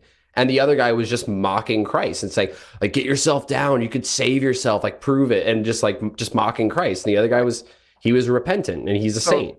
So to answer your question, why, I think in God's providence, he had that because it's a good example of the two paths you can take. You can be like the worldly person and say, well, if you're God, then why don't you just get us out of here and make us feel all good, right? Why aren't we all just on a cloud, drinking moonshine and listening to jams? If you're God, do that. And then on the other hand, you had the humility and the submission to God, where you say, okay, I'm here, I'm suffering, and I deserve it. I'm suffering because I was a thief and I lived a bad life. So please just remember me in your kingdom. He acknowledges that Christ is the King.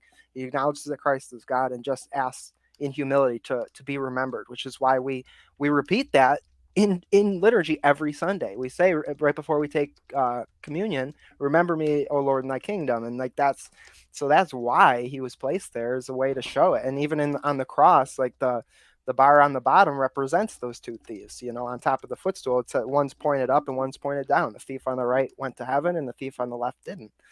And so it's almost like a theological sort of, it's a piece of scripture, is that sort of dynamic, you've got the ones who acknowledge that what they've done is evil and that they're being punished for it, and that submission to God's will, or the thief on the left, just sort of doubling down and being a scumbag to the end, And then somebody else in chat asked, I've confessed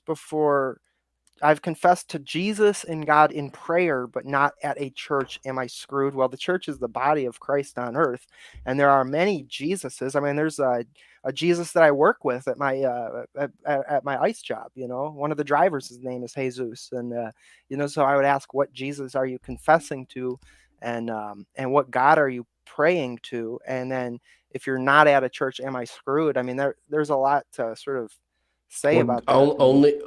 Only God knows, and only God would make a judgment on your salvation, and I don't think, I don't know if what your view is on that, but we don't make claims about individual salvation outside the church. Could God mystically bring people into the body of Christ, which is the church, which is the ark of salvation, for you to be saved at death? Possibly. Yeah, all things in Christ are possible, for sure. But Christ set up a church and said that the church will guide you into all truth, and that church is the Orthodox Church.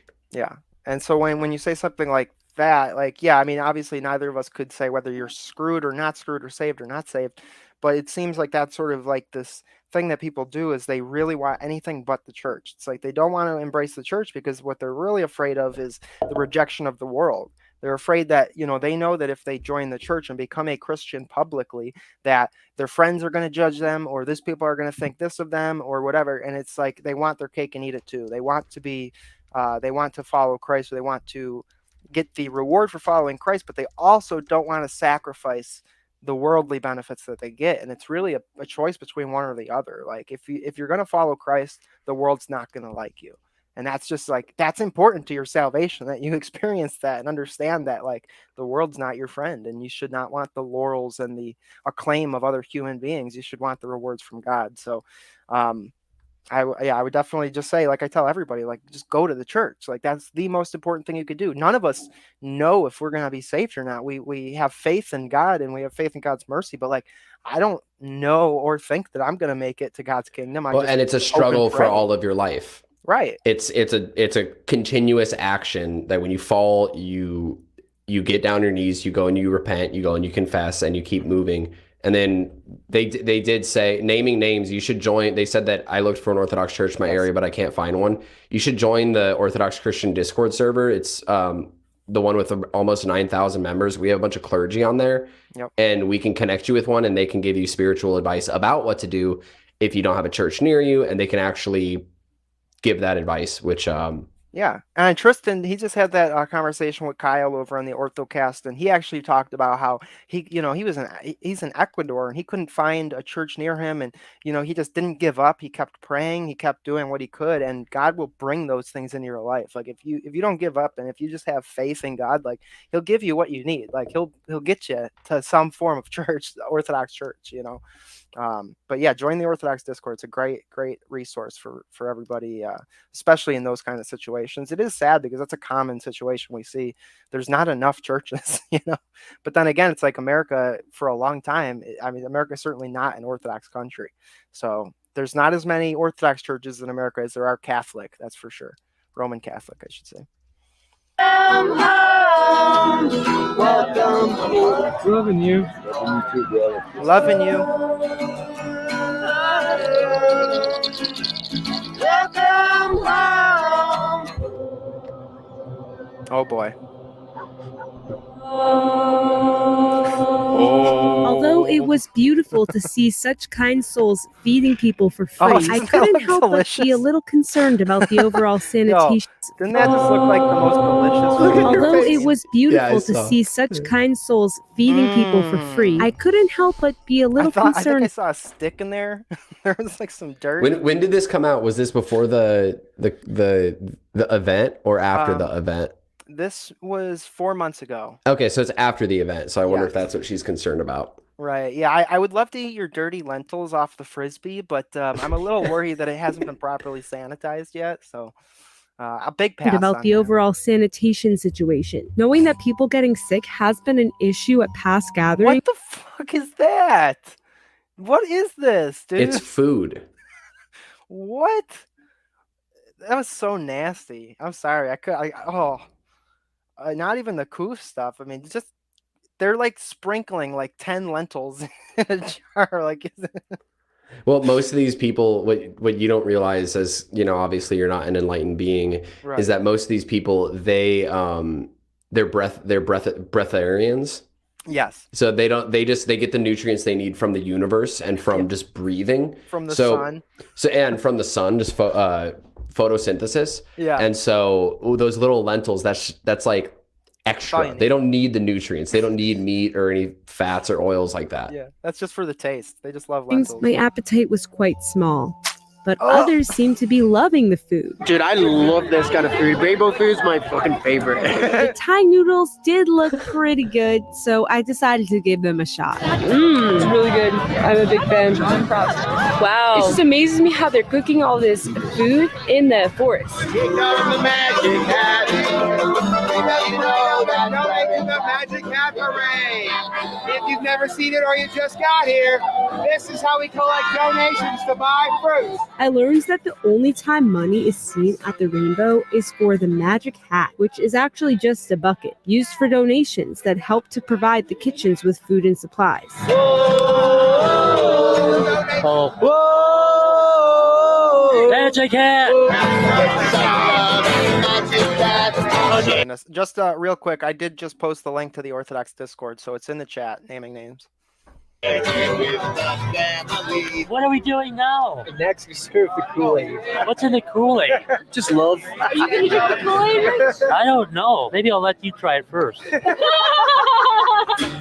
for the door, trying to leave this rat race. I'm starting to think that we're not going to get any of these hippies explaining their That's fine. Their worldview. That's I fine. think all they're doing is demonstrating their worldview. Yeah. Did you have any other cringe? Yeah. Or you know, like I can end my stream at any time. Yeah. No, I mean, It's been nice having you on as a guest. I appreciate it. Yeah, and please have me back on anytime, guys. We'll see what the chat says. Yeah, no, you can get the hell out of here at any time, Chase. You know, I mean, like, honestly, but no, I do have another video I'll pull up. So yeah, if at any point you got to go, it's no problem. Just let me know. No, you're paying me big bucks, so it's fine. And I may let you leave. I may actually allow you to leave, but we'll find out.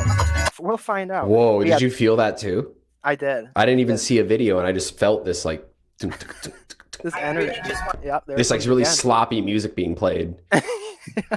No, I really wanted to show you guys some of the more darker elements to this sort of lackadaisical sort of just like it's passivity.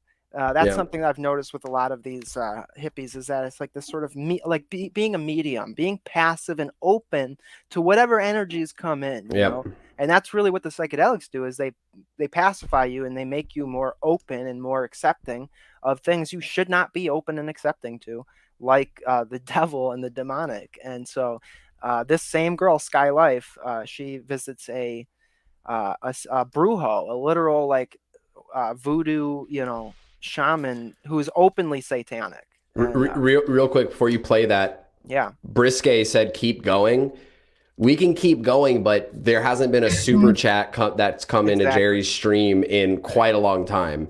Yeah, so if you want me to keep going, I'm gonna need to see some. I'm gonna need to see some dollar signs because I might be a YouTube whore, but I'm not a cheap YouTube whore. Okay, so I have standards. All right.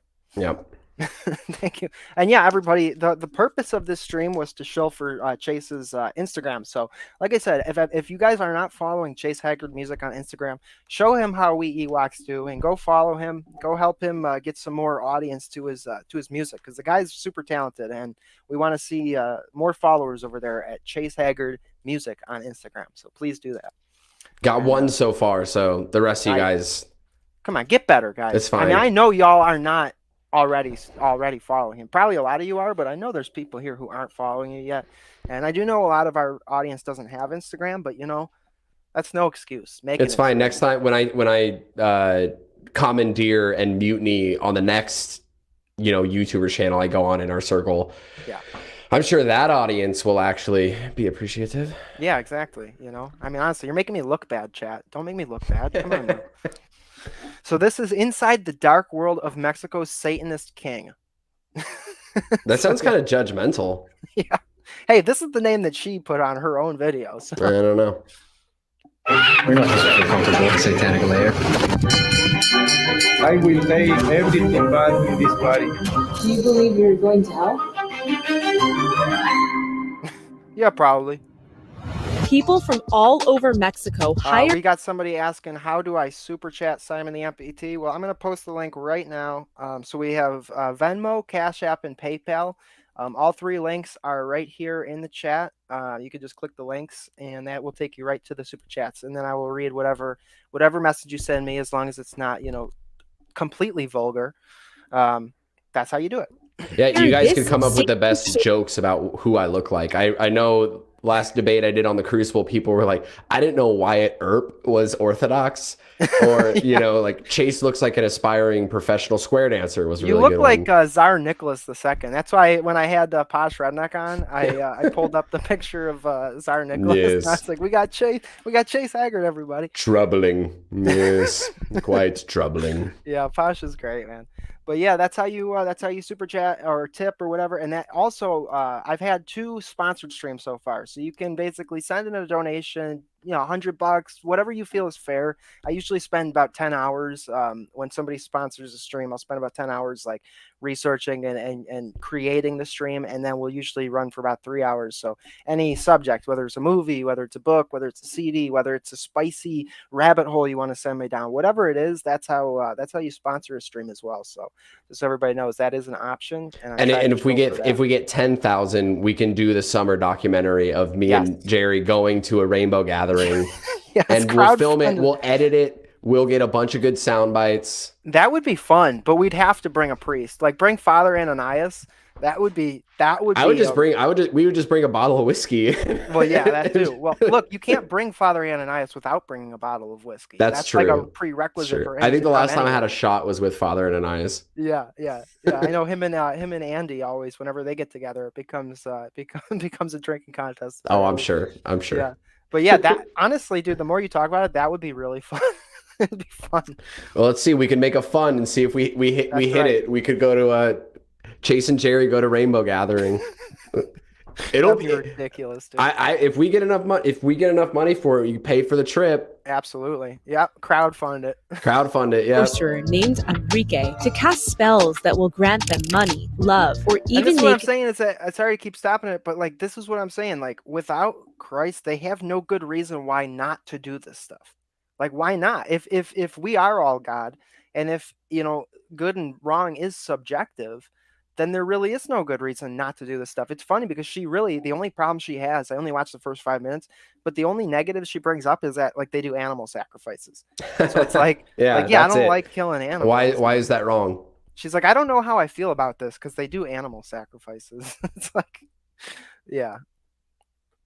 Their enemies disappear. Pues hay que hacerlo porque es como un trabajo que te piden, ¿no? My friend Dakota of Earth told me about Enrique and invited me to come and meet him in the witchcraft capital of Mexico, Catemaco. And because I'm too curious not to go and investigate this, I had to say yes. I want to know, is Enrique an evil satanic cult leader who's actually dangerous? Or is he simply misunderstood? Dakota has told me I'm just misunderstood. Nobody understands me. That Enrique is pretty much the main guy here. He's a big deal. This is kind of hitting me. Like we're about to go do something that is not normal. Of course, I have some judgments around the fact that they're worshiping the devil and doing animal sacrifices. And I have a little reservations about the whole worshiping the devil and the whole animal. It's funny, even like the atheists, or like hippie people are.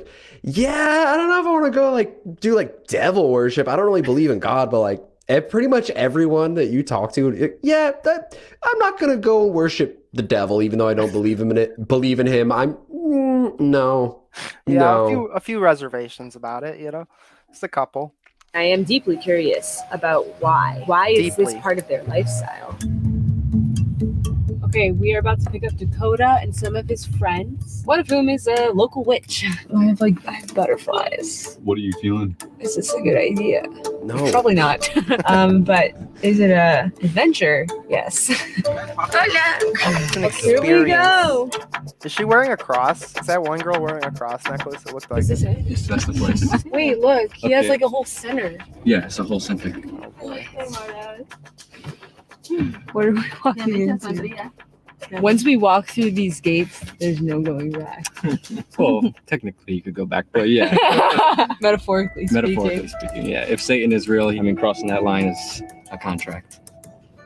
I'm not prepared to sign any contract. Right, if Satan is real. There's no way we're not walking through that door. Well, what's kind of funny is that they say that, and it's like, no, a Satanist can go and they can repent. Right. Before you die, you can repent. Yeah.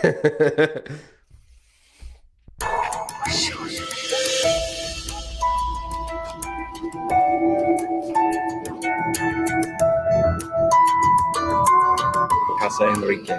Here's his Catholic altar. He's Catholic also. He's Catholic and at the same time Satan. He's both. Yeah, that's something that with a lot of voodoo brujos and stuff, they always use the Catholic imagery, Yeah. which is really weird. I know they basically did like a reverse baptism where they take like Catholic saints and Catholic like icons and stuff, and they make them represent like spiritual forces, like demonic forces, basically. And it's like a way to avoid, I think, persecution by the church. Like they basically, it's like they're doing witchcraft and voodoo, but when you go in their house, it looks like they're Catholic. So it's like a little way to hide their demonry. Yeah. The dog. Oh.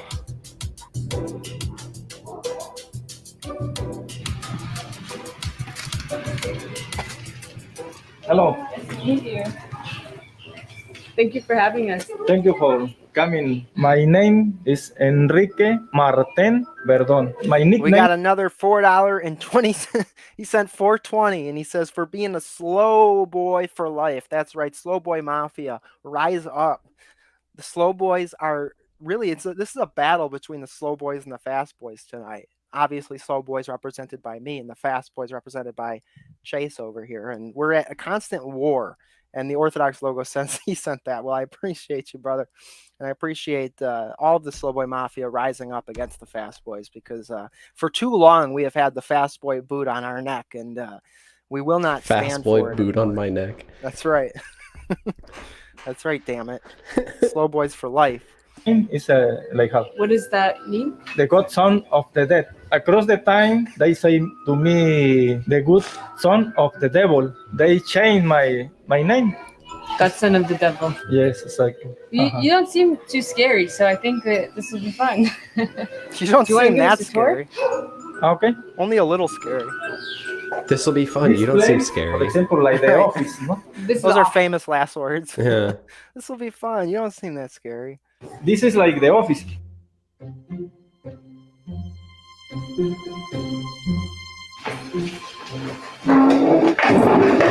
Okay, in the universe, all the things have the duality, and for that reason, Dualist. do you find wrong? Dualist, instantly into dualism. This place you wanna find the duality? What type of people come Yeah, here? do you want to explain a little bit of that for the audience? The dualism, monism, the sort of how a lot of these pagan cults or whatever all sort of have that same basic metaphysics. Yeah, so a lot of these dualistic systems, they'll, for one, evil will possibly have it. Most likely, it'll have an ontological status, so it'll actually have being. It'll be a real existent force. In Christianity, Orthodox Christianity, evil doesn't exist in the sense of it doesn't have its own being. So the devil, Satan, chooses to do evil and he behaves evilly, but evil is a lack of something. God created everything good, and it's a movement of the will away from the good, and it's a misuse of good. So and it's like a shadow. A shadow isn't a thing. It's the absence of light. Yeah, exactly. It's exactly. So in these dualistic systems, oftentimes it's going to be, matter versus spirit, right? Like the hippies often they'll try to get out of dualism, but they'll be like, my body's the prison. And a lot of these early Gnostics would think that, matter was bad and metaphysical things are good, or the one is good and the many are evil. And what this does is it ends up actually going, and it makes good and evil relative because they're oppositional. Right. They're defined by opposition. So for you to actually find the middle point of where these things meet, that middle points can always be sliding, where if good moves this way, evil's got to move this way.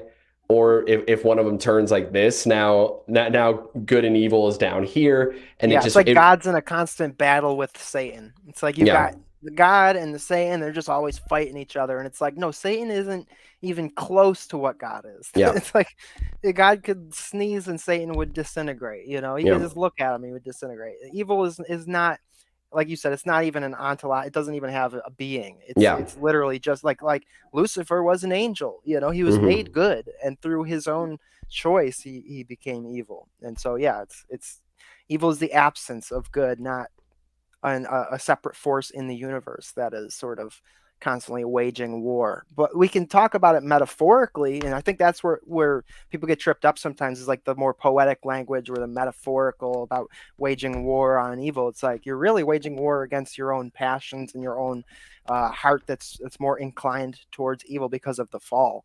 It's not that we're actually like it's like you're correcting the direction that your heart and your mind and your being is pointed at. You're right. correcting that direction because of free will. Like our free will is what allows us to do evil. It's not that there's this like there's the sun, which is like this like orb of light in the sky, and then there's like this black sun, this evil force that's at war with it. It's like, no, it's because we have free will. We can either do what, follow the will of God, or we can follow our own will. And if we follow our own will, then we start to lose those energies, and that loss of energy is what we call evil.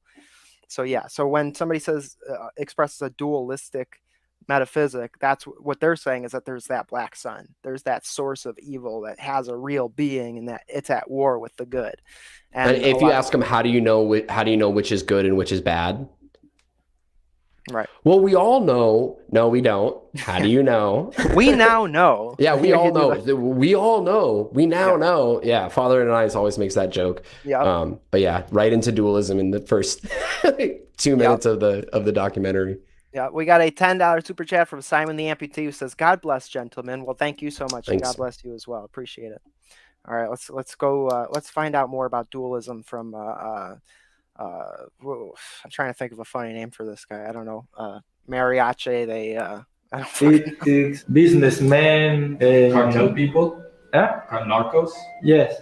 Is all dualism Gnostic? I don't know. Chase, do you know the answer to that? Is all I mean, you could have a dualistic system that's like, you could have your own pet dualistic system. All dualistic systems are gonna have the same problems, but they all don't have to be Gnostic. But right. Every time I've talked to a Gnostic, and every Gnostic system I've seen has been dualistic. Right. Gnosticism basically being the idea that through knowledge you can ascend.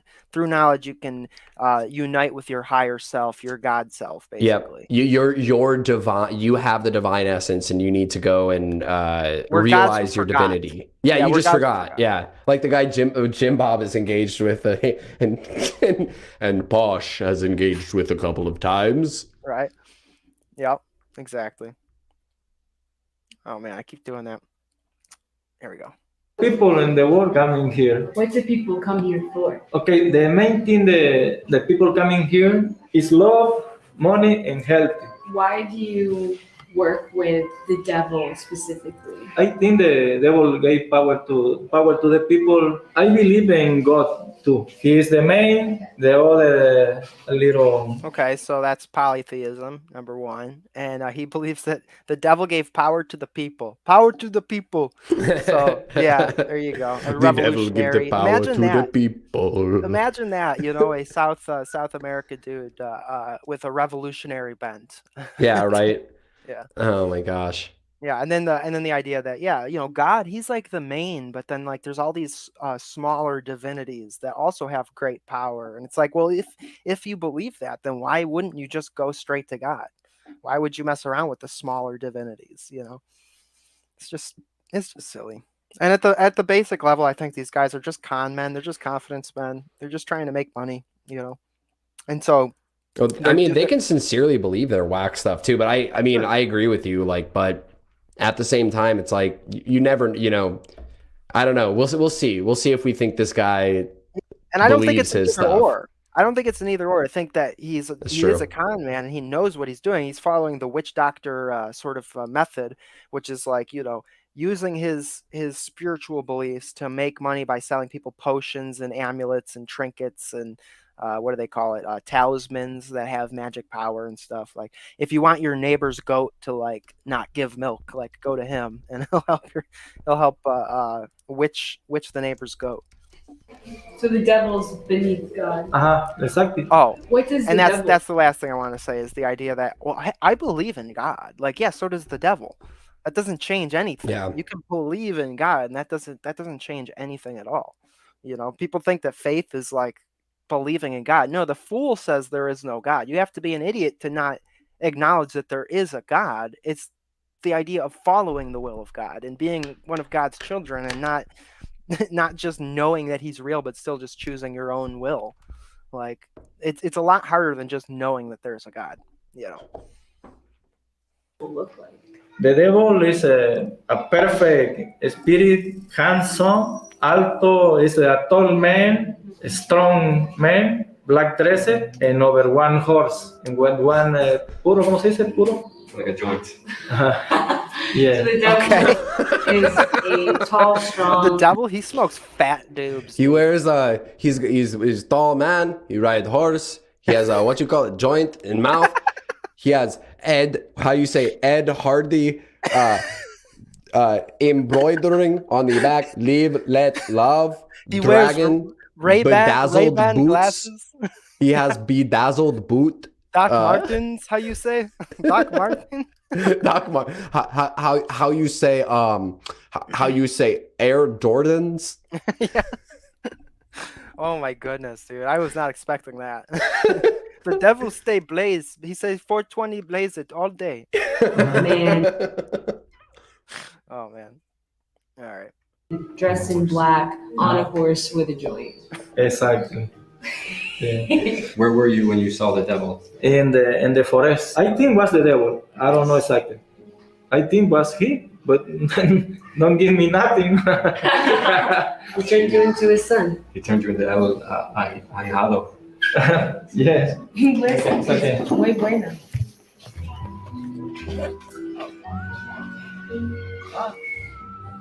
This is just the entrance. We still haven't even made it to the backyard yet. No, eso no. Ese tiene líquido. This is real? That is not vegan. Yo trabajo pues con el diablo, con el demonio, con Lucifer, porque yo siento que me da confianza y me ha dado lo que yo he querido, me ha dado lo que he deseado. El pentagrama representa de protección porque representa lo positivo y lo negativo. Come check this out over here. So this is where they do all the sacrifices actually. So all of this sort of stuff here. Yeah, this is how I prefer my my pagans. I prefer them to be more honest and More overt. Like yeah, so you can you just know what you're looking at. You know, I mean, how many people are really gonna fall into this unless like they're like really ignorant? You know, just totally ignorant. Like, Yeah, you've got some giant like massive phallus on a devil statue they worship. Okay. All right. At least it's honest. Blood. This is where they killed the goat. They chopped his head off during the Black Mass. And then there was one time there was a guy on that upside down cross for the whole ceremony, upside down on the cross. Person? A person, yeah. Just like one of the devotees. He wanted to do the whole ceremony hanging upside down on the cross. For how long? La ceremonia dura entre 3 a 4 horas. 3-4 hours.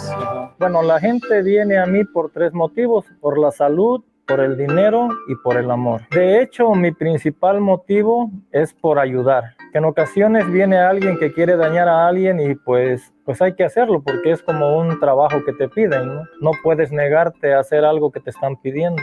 Do you ever feel badly about doing a spell to affect harm onto someone? Pues realmente no me siento mal, ¿no? Porque si no lo hago yo, vas a buscar a alguien alrededor y tendrá que hacerlo. Tengo mis limitaciones, ¿no? Si alguien viene a pedir algo que yo considero que no vale la pena hacerlo, no lo hago, ¿no? What's the most expensive spell you've ever done? Pues básicamente el más caro. It wasn't that it's wrong. He said, I won't do it if it's not worth it. Right. gotta pay that bread, son. Yeah. Es ese, ¿no? Cuando alguien quiere desaparecer a otra persona. And how much? Pues la verdad es así, no puedo decirlo, me reservo.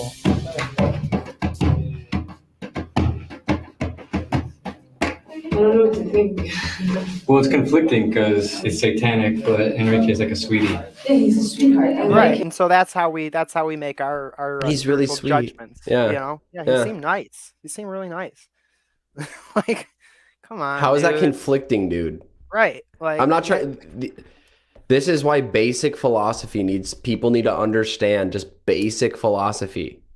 Right. Like just the most basic questions, and you'll be like, yeah, no, I shouldn't be here. This is stupid. You know, even if you don't believe in Satan, you're going to go, yeah, well, if this is just an archetype of what's bad, and even though I don't really have a grounding for what's bad, I shouldn't go and participate in rituals to what's bad, just because even if I don't believe in it, I'm giving into what's bad, like putting my symbolic energy into a symbol of bad. Like the most basic person would go, yeah, I'm not going to go do a Satanist thing. No. Yeah. The devil can appear as an angel of light, you know, or like how many like serial killers people say like, oh, they seem like such a nice guy.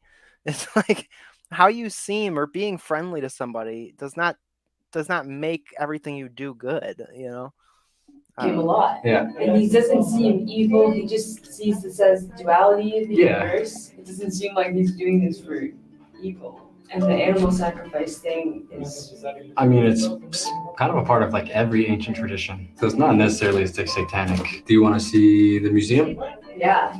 Did he just say it's not necessarily satanic? Like there's a statue of the devil, bro. Well, like, yeah, you can't get more satanic. I think he was trying to say like, oh, animal sacrifice isn't necessarily satanic, and it's like, okay, it depends. You're gonna have to really niche down to the point where you're actually, you know, in the Old Testament, right? Exactly, and trying to do propitiation for sins. But no, everything you're there doing is satanic. He overtly told you. He's like, nah, you don't mean that. It's like, I am going to do a ritual to bring you the new Nikes from the devils on the horse with the joints. Oh, you're messing with me. No, I am Satanist. You die tonight. I think all right. Just being metaphorical, using colorful language. You're just being metaphorical. Like, come on. Is this in here for people to use? Is this real? Is it soft? This is my devil fairy. Yeah. These are original. How did you get these? My uncle, my father, my grandfather. Where do you get the skulls from? Don't ask too many questions, all right? American women. Somebody bring to here. Somebody bring to here. We don't ask no question. It's so funny if the camera turns off and he's just got perfect English, and he just while the camera's on, you know, someone bring skull to me, and then the camera goes off. He goes, "Yeah, dude, I freaking killed that bitch." Like, no, I just bought it on Amazon. Yeah, it's fake, dude. It's plastic. It's on Amazon. Okay, camera is on. Okay. We go on 10-day journey through Peruvian jungle, and we find.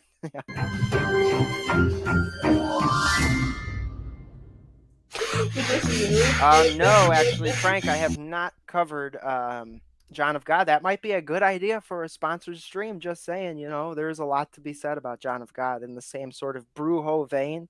That's definitely a good idea for sure. So we're doing a ritual. I don't fully understand. Do you worried about anything here? I'm not sure.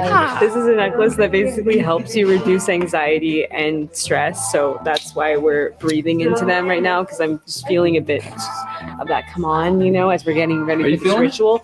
Yeah, because I don't know what we're walking into. I don't know. Right, and you're just about to do a ritual, and you have no idea like what you're worshiping or what you're doing or what the ritual's even about. Her friend's got ear tattoo with 3 lines on the ears, so you know he's pretty much a shaman, so she's good.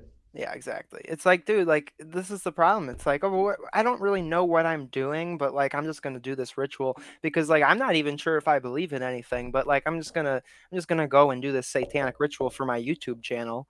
You know, it's like, how many views did this video get? I think it's got like 30,000 views or something. She's got 290 subscribers. Yeah, 38,000 views. So you're literally like, you're putting your soul at risk for 38,000 views on YouTube, which is like, it's not even $100. Like when you're monetized, like you get like $100 every 50,000 views. So it's like literally like for less than $100, you're doing a satanic ritual. In the woods. They're wearing We're walking in the woods. robes and like they're gonna give us a necklace and. Just a tip: if you're ever going to the woods with strangers, it's better to be behind them. Oh, right. Yeah. Oh, very wise.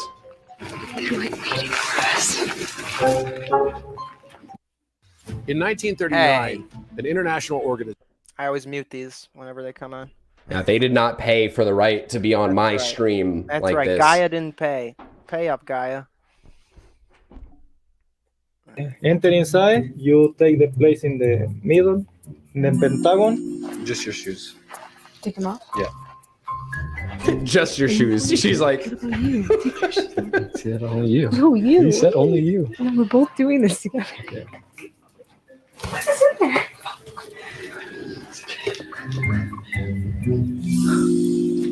This is not just for make the video, no? It's too for you really feeling fine. Like you really gotta worship the devil. Like You this really can't just be all feeling funny fine? games. Like you really have to be all in it. Like when we say like, you know, Hail Lucifer, like you need to like feel that. Like or otherwise leave, you know.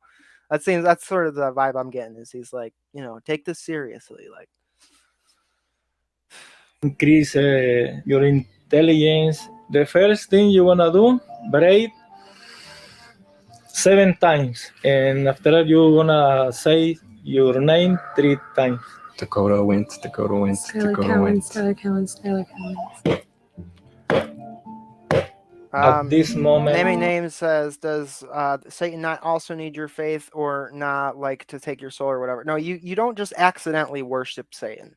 Nobody like accidentally like, oh, I accidentally did a satanic ritual. Like you have to have the intention to actually worship Satan. Now you can be demonically deceived without having the knowledge of it and ignorance, but like to actually do witchcraft. Yeah, to do what these people are doing. No, this is even if it was just the LARP, which I think the guy probably, I don't know, but I think the guy probably believes it. But yeah, no, you're intending to do this. Yeah, this is messed up. This is really messed up. Right. There's a lot less jokes flying around right now.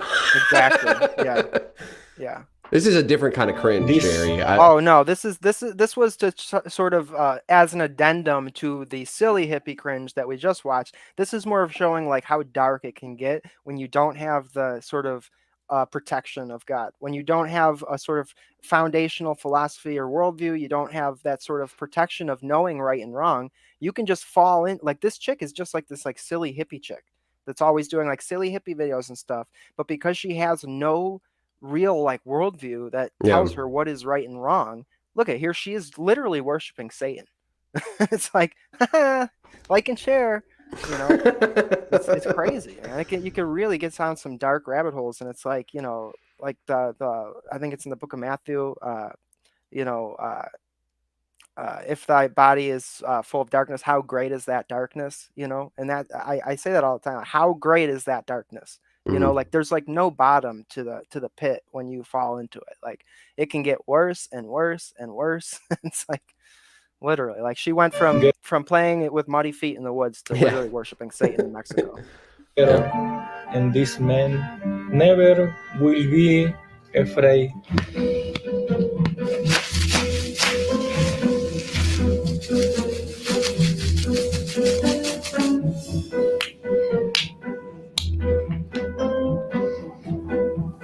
When I cut, you're gonna say, I am free. I am free. I am free. Free, right. And what does that mean? What are they doing there? That's the reverse baptism. I am free. What are you free from? You're free from God. You're free from the restrictions, from the boundaries that God places on you. You know, you're free from morality. Like this is the David Patrick Harry at Church of the Eternal Logos. He's done a few streams on what do they call it? Phallogocentrism, the idea that Christianity and the logos in the Western world, it sort of has the philosophical idea of like masculinity, patriarchy, and the logos, right? And that being what sets up boundaries in the world, gives you rules to live by, if you will. It's not just a moral code, but it is the sort of boundaries. And then in the pagan world, you see the divine feminine being the center and not the patriarchy, as well as the dissolving of boundaries, or dissolving of ego and what makes you you and them, you know. And so we see in a lot of these pagan rituals, we see anti-baptisms, or the dissolving of the boundaries of right and wrong, morality, man and woman, you know, all that sort of thing. And so that's what I'm getting from seeing this part of the ritual right here. Well, can we go back like 5 seconds? I just want to listen to the tone of her voice when she says that I am free. Like, there's so much there of trying to make it sincere and think that there's a deeper spiritual thing happening. Like, and again, we're not trying to be mean, but it's just listen to the tone of her voice when she says that. Yeah. All right.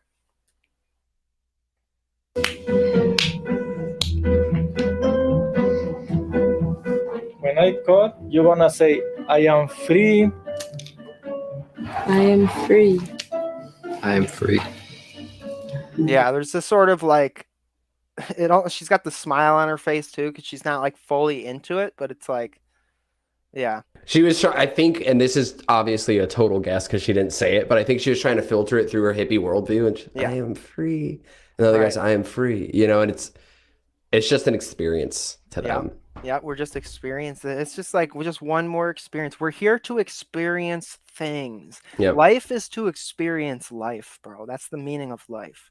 Yeah, and that KGB agent Maximilian, who is probably Russian, he said it is very fake and forced. Definitely, it was definitely. She was trying to filter through a world, and he was, I am free.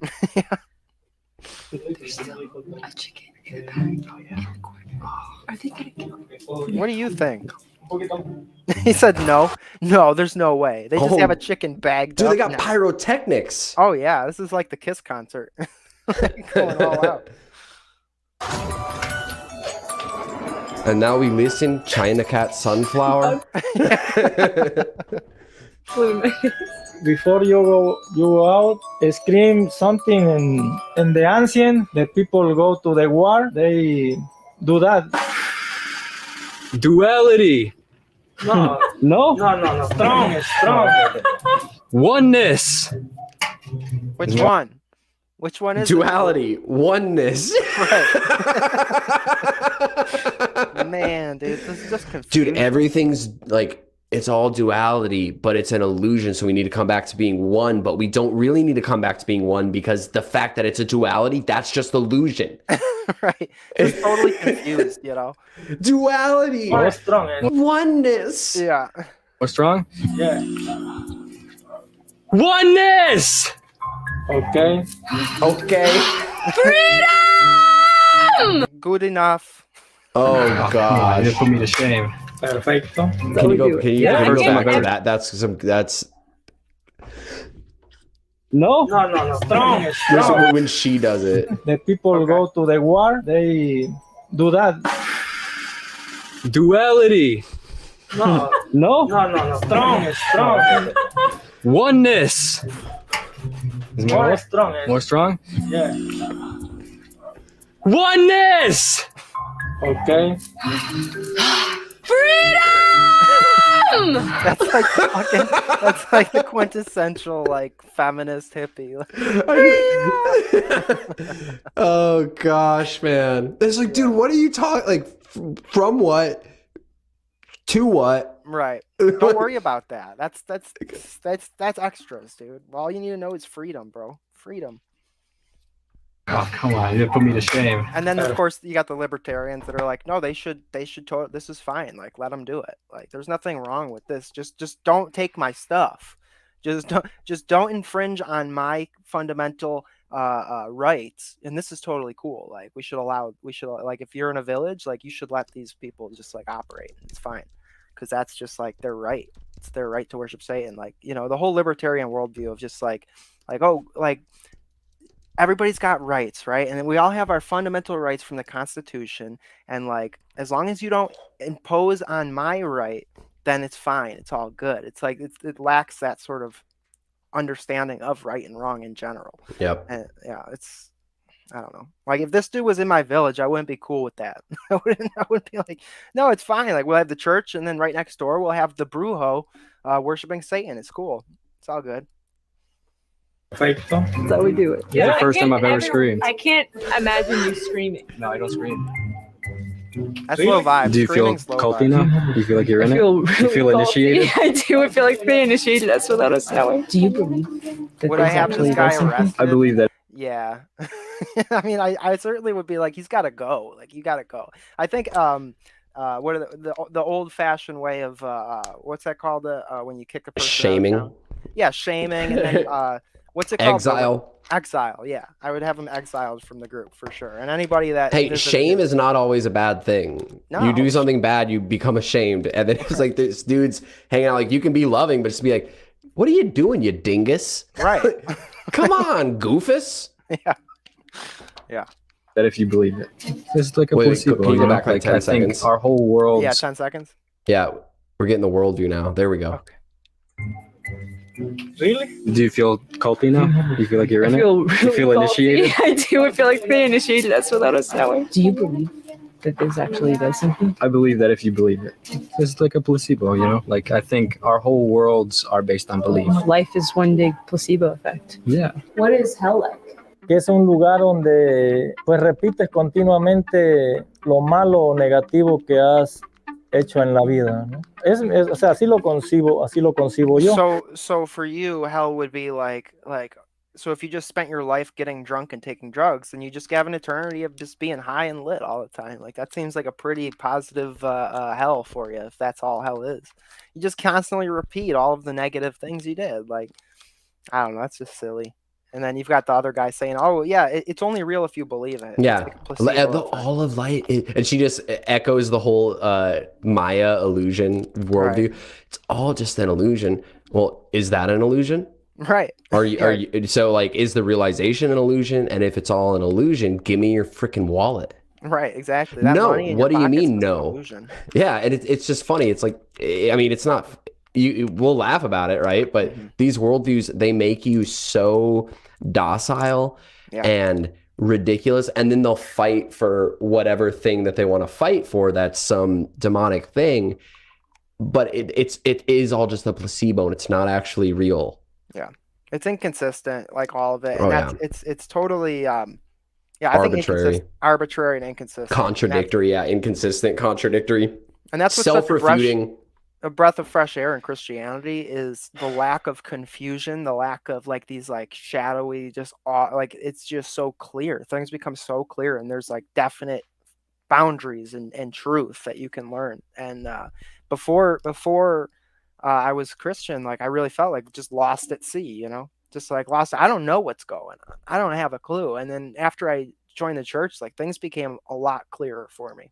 You know, it's like we said in the last stream, like there's just so many different religions out there, and each one of them thinks they're right. So like clearly, like there must not be truth. Like it's all just subjective, you know. And now that I'm in the church, it's like, oh, it's all just one or the other. It's like, and if anybody's watching this that is, you know, either, you know, another religion or they're an atheist, that's not an argument. So basically what you're saying is, well, there's so many numbers out there. Right. 2 + 2 could equal anything.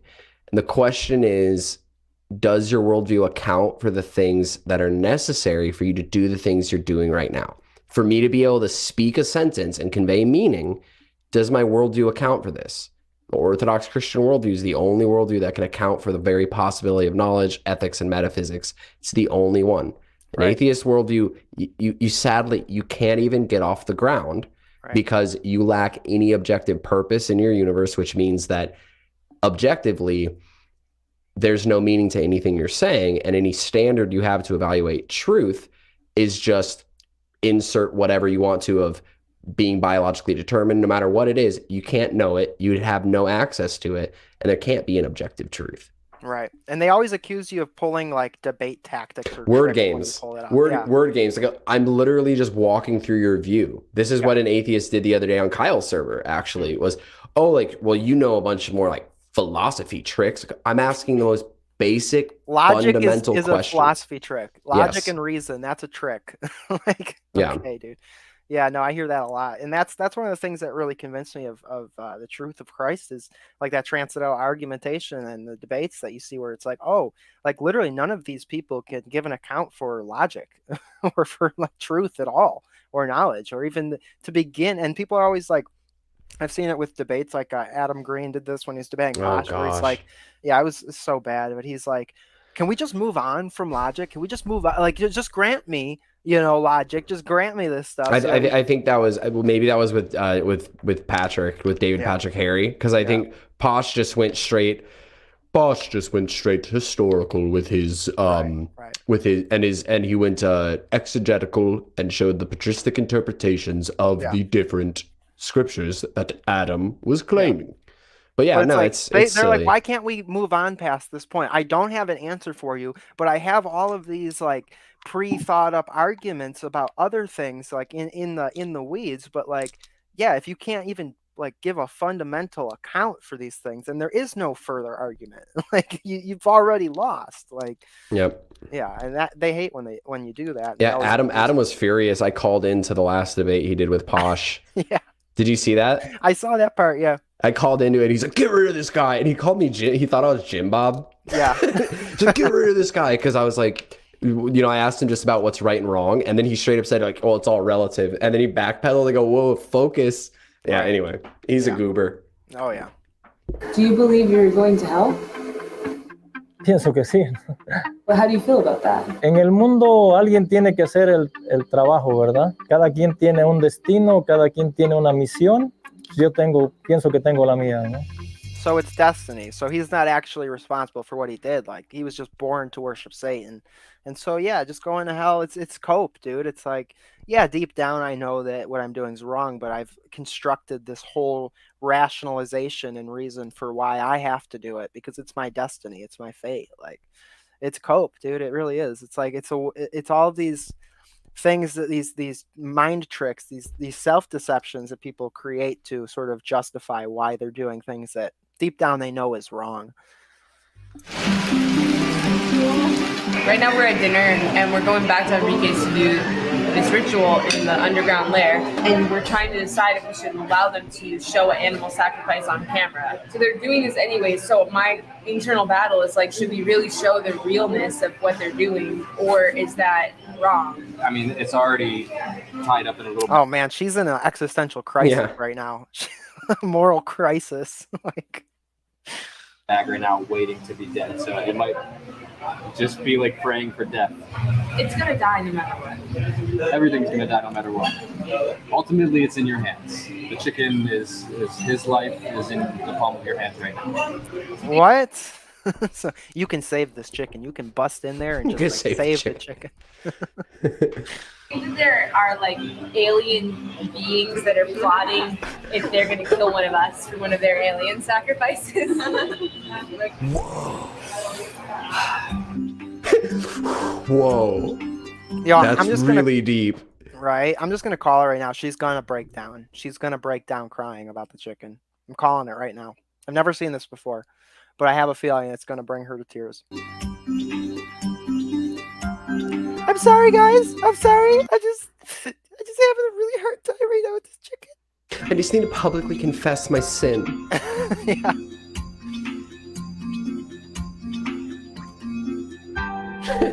When we invoke the devil, like I was with you. I was with you with the whole worshiping Satan thing. But when you kill a chicken, that's crossing the line, okay? You know, my shaman outfit, it's really, I like to imagine what Michael Jackson would look like if he was just a brujo down in Mexico. So, look, I can even moonwalk in this. No, you want, because I see you are a little afraid. No? So you're basically asking me right now if we should call the devil in or not. I am Satanist. What part do you not understand? He just looks like, this has been very overt. I am a Satanist. Do you not understand we are calling devil down? Look at his face though, dude. He's like, are you stupid? I hear blonde white American women are dumb, but I had no idea. It's this bad. It's up to you. It's up to you.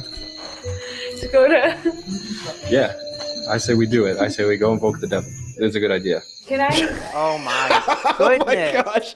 Just like, he said so much dumb stuff. Right. And they just, I say, let's do it. Let's do it. Let's go invoke the devil. Like, remember when we sat there and we bought the plane ticket and we went to Travelocity and we booked the hotel and we said, we're going down here to do a Satanist ritual with a Satanist brujo.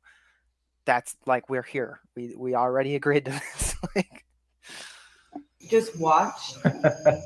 Okay, perfect. And after that, you can ask Dakota what feeling inside here or So outside you're here. gonna do the ritual. Sure.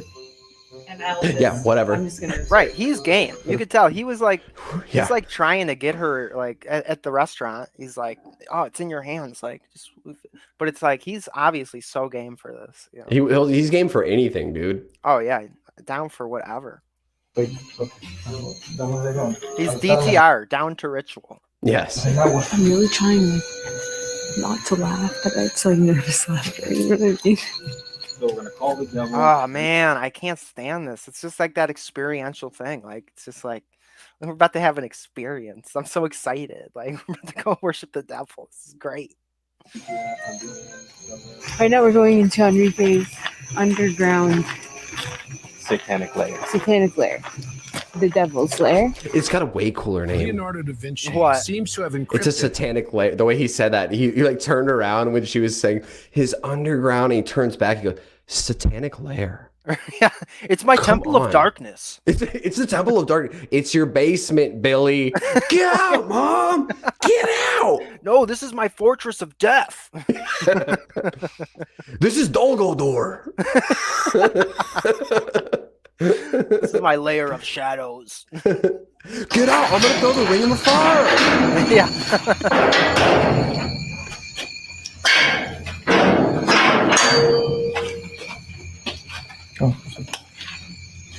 Oh, that's always a good sign when you're going into this satanic lair and they remove a giant padlock from a metal door. It's Yeah. like, wait, you're not gonna lock this once we go in, right? No, of course not. No, I these never do spirits, the spirits will do what these spirits want to do about that. Me? If you can't trust Satanist priest, who can you trust? Come on, I'm like nice guy.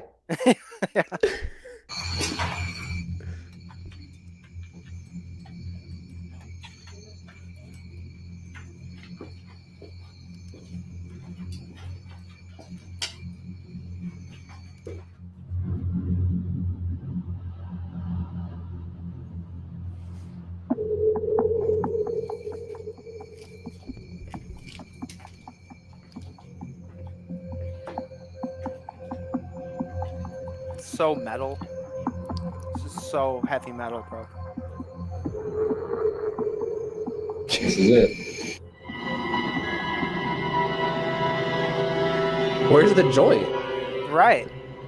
I was told there was gonna be ganja here. No, oh my! Wait, keep going. Don't pause it there. I know. Jerry just. YouTube instantly censors the stream. Why, dude? Come on now.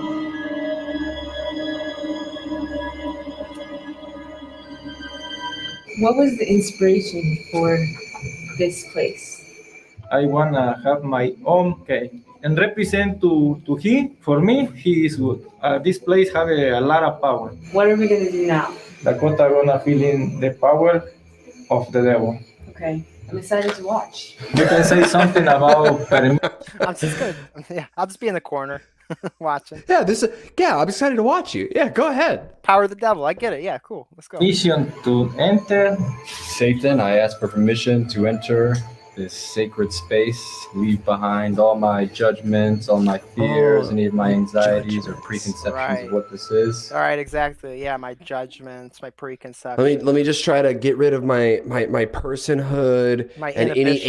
agency, inner monologue, like my conscience. Let me just shut down the conscience of my heart. Like I just don't want to judge. I have these really low vibe preconceptions that like evil is bad, and like I just want to get rid of that. So that way I can be more open to the energies. I would love to just ask these people when they're like, "Oh, like just let go of my judgment." Hey, why is judgment bad? Right. And then because then they'll say, "Well, because," and I'll say, "That's a judgment." Right. You just made a judgment that judgment is bad because whatever you have. Chase, my higher self tells me honestly that Enter with an open and liberated mind.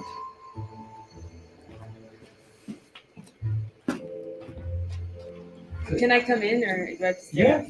Oh, okay. Entering. I with think a big respect. part of this too is their desire for ritual. Yeah. Our world has lost ritual and ceremony so much that it's like when they see a a scenario where there is a ritual, there's something like, ooh, about that, like ceremonial magic or anything, because even their experience of Christianity lacks that. Whereas in Orthodoxy, we do have ceremony, we have the liturgy, and I think that's something not to sort of be ignored either. Is that just desire for a system, for a ritual, I guess. Non-judgment and learning. Non-judgment. Okay. You wanna enter for the right side? You will touch just the fucking the huge dong in the back, and like, dude, the pose. It's just so absurd, dude. Yeah, it's disgusting, but it's also kind of comical. Yeah, but, just on its face, like, and the fact that these people don't understand what they're doing, like, it's so in your face, man. his left leg with your right hand. When you feeling something, power, just concentrate, try to feel in the power from him. And after that, cross on the other side. And do you feel something on your chin? With your left hand, touch your right hand. When you feeling the power, coming again to this side. This one's for all the dead homies.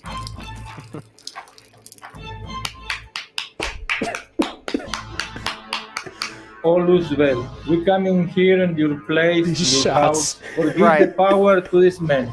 Increase the intelligence, increase the power inside he. Today, No, that would be this man hilarious, will Sumeria. get Like, this isn't even the real satanic temple. This is just where they bring the Americans, like, into themselves. They're like laughing, like, yeah, I brought him into this place. It's a giant dick statue. They really believed it. It's actually like this guy is actually Sam Hyde in a bunch of like prosthetics. No, he's just like a taxi cab driver. It's like, Oh my gosh. I mean, I can't believe, I just can't believe, and maybe, you know, it's just because I just recently came into ownership of this channel, but I can't believe there hasn't been more super chats coming in when you have a hippie dude just releasing all judgment and then going up and going, yeah, you place your left hand on the left thigh. Do you feel anything? Do you feel anything? How does that not get you super chats? I know, dude. I know. Well, It's hard out here for you. It's hard, man. It's hard picking up the crap. I'm almost thinking I don't even want to own this channel anymore. You know, that might not be a bad idea. You know? Think power about it. he want. Go inside he. But this man really feeling the power in his spine. All is well. I No, believe maybe it's in because you. I don't have the believe ticker tape drawing on the bottom here. The help feed a starving Ewok. I think that'll help. Yeah. in all your power. Increase the power in this man. Increase the power in this man. Increase the power in this man. Always there. Always. And put your hands in this way. And try to get the power from him. No, take the power. Try to get the power from him. You know, you're Do aware it. who we're talking to. Devil, yes, we get it. All right, yes. Try to get the power from the devil. You feel it? or no? Sí. Okay.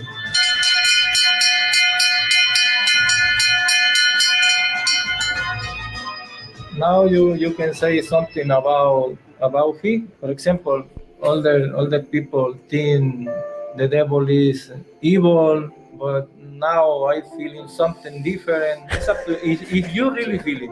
If not feeling nothing, it's no problem. No, I recognize that the darkness is an inherent part of the light, and we all have these qualities. There it is. Just brings I recognize the dualistic hippie system that I came to this with, and then just say it. So like the darkness is an inherent part of the light, but then how do I distinguish them? And how is one good or bad? I'm not going to think about that, Mr. Christian. Don't bring this up. Exactly. Yep. Yeah, exactly. No, it's all about balance, you know. It's like the Masons, the black and white checkerboard. You got a little evil, you got a little good, but it's all necessary. It's all part of the experience of the world and of life. And you know, in life you got light and dark, and like we're the magicians that harness both powers and balance both powers, you know. Yeah, you knew it was coming. Both within us, the dark and the light, and I accept that part of myself. Yep, If we all can embrace learn it. to accept these parts of ourselves, we can transcend them. We can't pretend that they don't exist. I felt it in my hand. Like, you literally got a dick in your face. It's just just LARPing there with the swords in front of the phallic symbol. Just dude, I'm like Rambo right now, dude. I'm super powerful. I wish you could hear his inner monologue, and it's just, oh dude, I look so freaking cool right now. If so Sally could see me, I'm like Gandalf. I'm like a wizard. I'm like Gandalf, and I'm Sauron, dude. And I'm Sauron. It's just ridiculous. Yeah, it's bad. It's real bad. You could like feel in these ring fingers. Really? Yeah. I could feel the power. You think it's placebo? Placebo? Like, But you listen, felt something. I'm trying to like be one with my feelings right now, and you're like really low vibe. You're harsh and my mellow. Could you leave the satanic dungeon of darkness? I'm trying to like really feel the energy. But I did feel something. Yeah, cold shivers a little bit when he was ringing the bell. So is that normal for people to feel these things? Yes, this is normal. Totally. The energy go inside Your speech was great. his voice changed a little bit. It's something like more stronger, more. Sí. Can I ask a question? Yes. Why does it have the big penis? The question, the elephant all in the the room. people say he represent the stronger man and Yeah, let's hear the quote. represent sexuality. For that reason, we represent with him with that. But I actually really, modeled him after me. So some people keep saying, he kind of seems like you, Mr. Shaman, and I say, oh, that is very nice, and yes, it is literally me. He literally me. The angels, they don't have sex. So he's an angel, so no sex. Exactly. But the symbol of Satan is like a masculine side. Yeah. Well, what about in when they came and took human wives and had sex? What about that? You know what I mean? Well, yeah. I mean, but that's more. Yeah, angels they can't have sex because they don't have bodies. Right, I get that, but like also in the Bible where it says they took human women and mated with them, right? Like. Well, you're talking about the Book of Enoch, right? Oh, is that only in the Book of Enoch? Again, like so the interpretation of those, I think the patristic consensus, if I understand correctly, because angels can't have bodies, they don't have bodies, they can't go and impregnate someone. It was that people were doing satanic rituals to go and have children, and then there's a bunch of other stuff. I haven't looked into it that much, but 100%.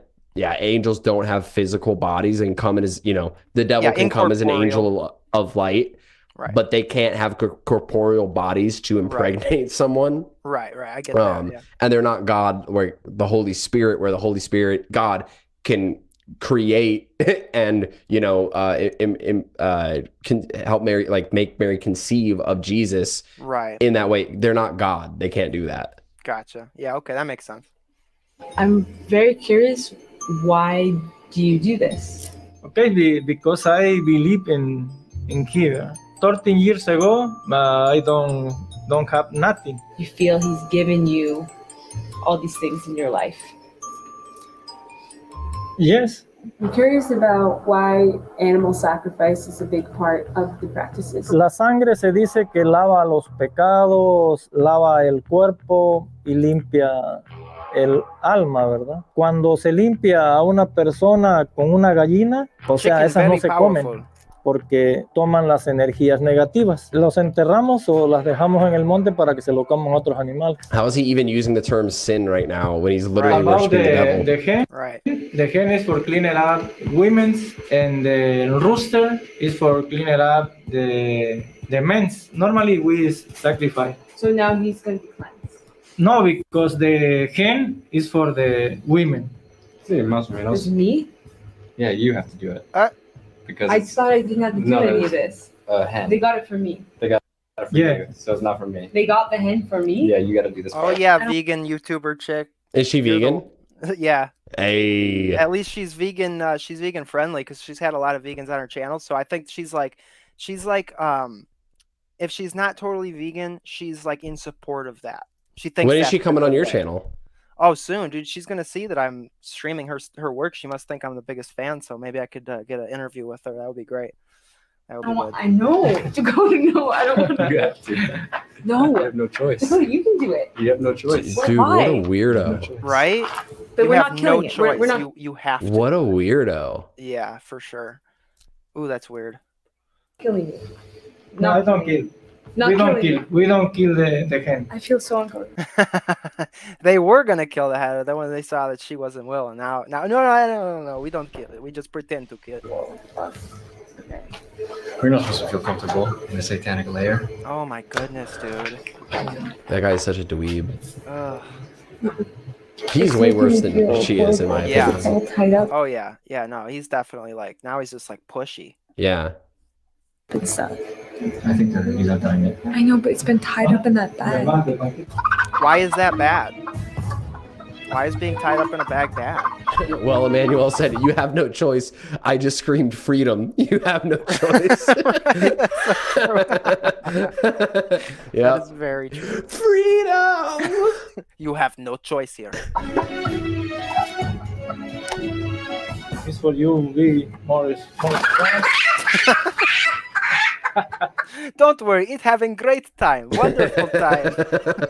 He's my little, but we play this game where he like pretends he's, dying or like fighting for life, but it is okay. It's It happy is fun okay. time for chicken.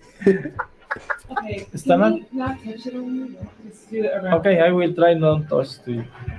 Oh man, she like they should change the name of this, like going full Karen at the Satanist temple. I'll do your satanic rituals, but like I want to do my way. Yeah, I want to do it don't my touch that for chicken me.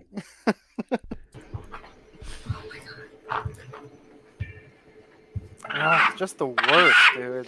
Imagine getting smacked with a hen. I know. I've never been smacked with a hen.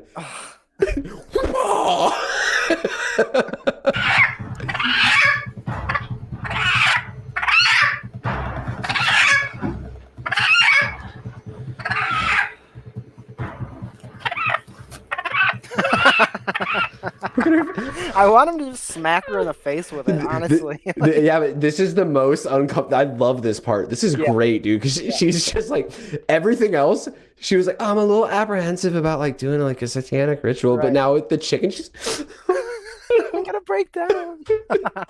You called it. She did break down with the chicken. Yep. She's like catatonic.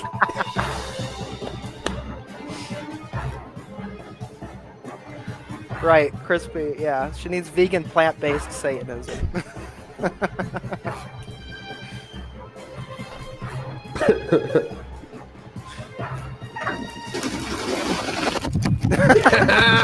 Get wrecked. Chad hen. She's free. Freedom! How do you feel? Oh my god, I can't I'm just laughing because I'm nervous. It's like a nervous laughter. I just feel Terror response? Yeah. Normally they would be sacrificing that in a normal ritual, and we said we don't want to do that. Wow. I'm happy that it's free. That it's going free. It's free. No, it's going back in the bag. Yeah, he's gonna eat it or do anything with like. You know how much a chicken is around these parts? It's Nobody's not gonna free. just They're not get rid of letting it a out in chicken, dude. Yeah, they're not letting it out in the backyard to like leave. Like it's going right back in the bag, and as soon as you leave, like that thing's getting sacrificed. Your responsibility is live a life. This hen, no? Mm-hmm. You want it. Yeah. Life. Yeah. You need to make a sacrifice, and you can't touch. You try to get it out and leave him free, because another way you need sacrifice the animal. It's up to you. We're not gonna sacrifice. Okay. Yeah, but we could sacrifice. No. Why? Yeah, but you think about the sacrifice? No. Yeah, but okay, yeah. But how about the sacrifice? But just a little bit of sacrifice. Just a little bit of sacrifice. Why me? Because it's the ritual. It's like it takes away your energy, and then you have to free it How do I even hold? I don't know how to hold it. by his legs. Do you not see how he's holding it? Like this chick's retarded, dude. Legs. I feel horrible about this. No, it's okay. No problem. It's okay. This No is the problem. perfect example of like Americans, though. You know what I mean? Like, Yeah. chicken, Yeah. chicken. They'll do the satanic ritual, Right. And then they have to touch the chicken, I have and they're to touch an freaking out. animal? Never seen a chicken in real life. Ever. Oh my Like, gosh. You're cold. You're Good, cold. good. She's cold. That chicken's about to lose its We're gonna set her shit. free. We're gonna set her free. Thank you for your stuff. Here it comes. Here comes the tears. Where should I put her? Can't see anything. Put her in the sacrifice circle. Be free, chicken. Be free.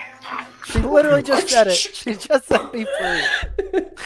You just hear a gunshot.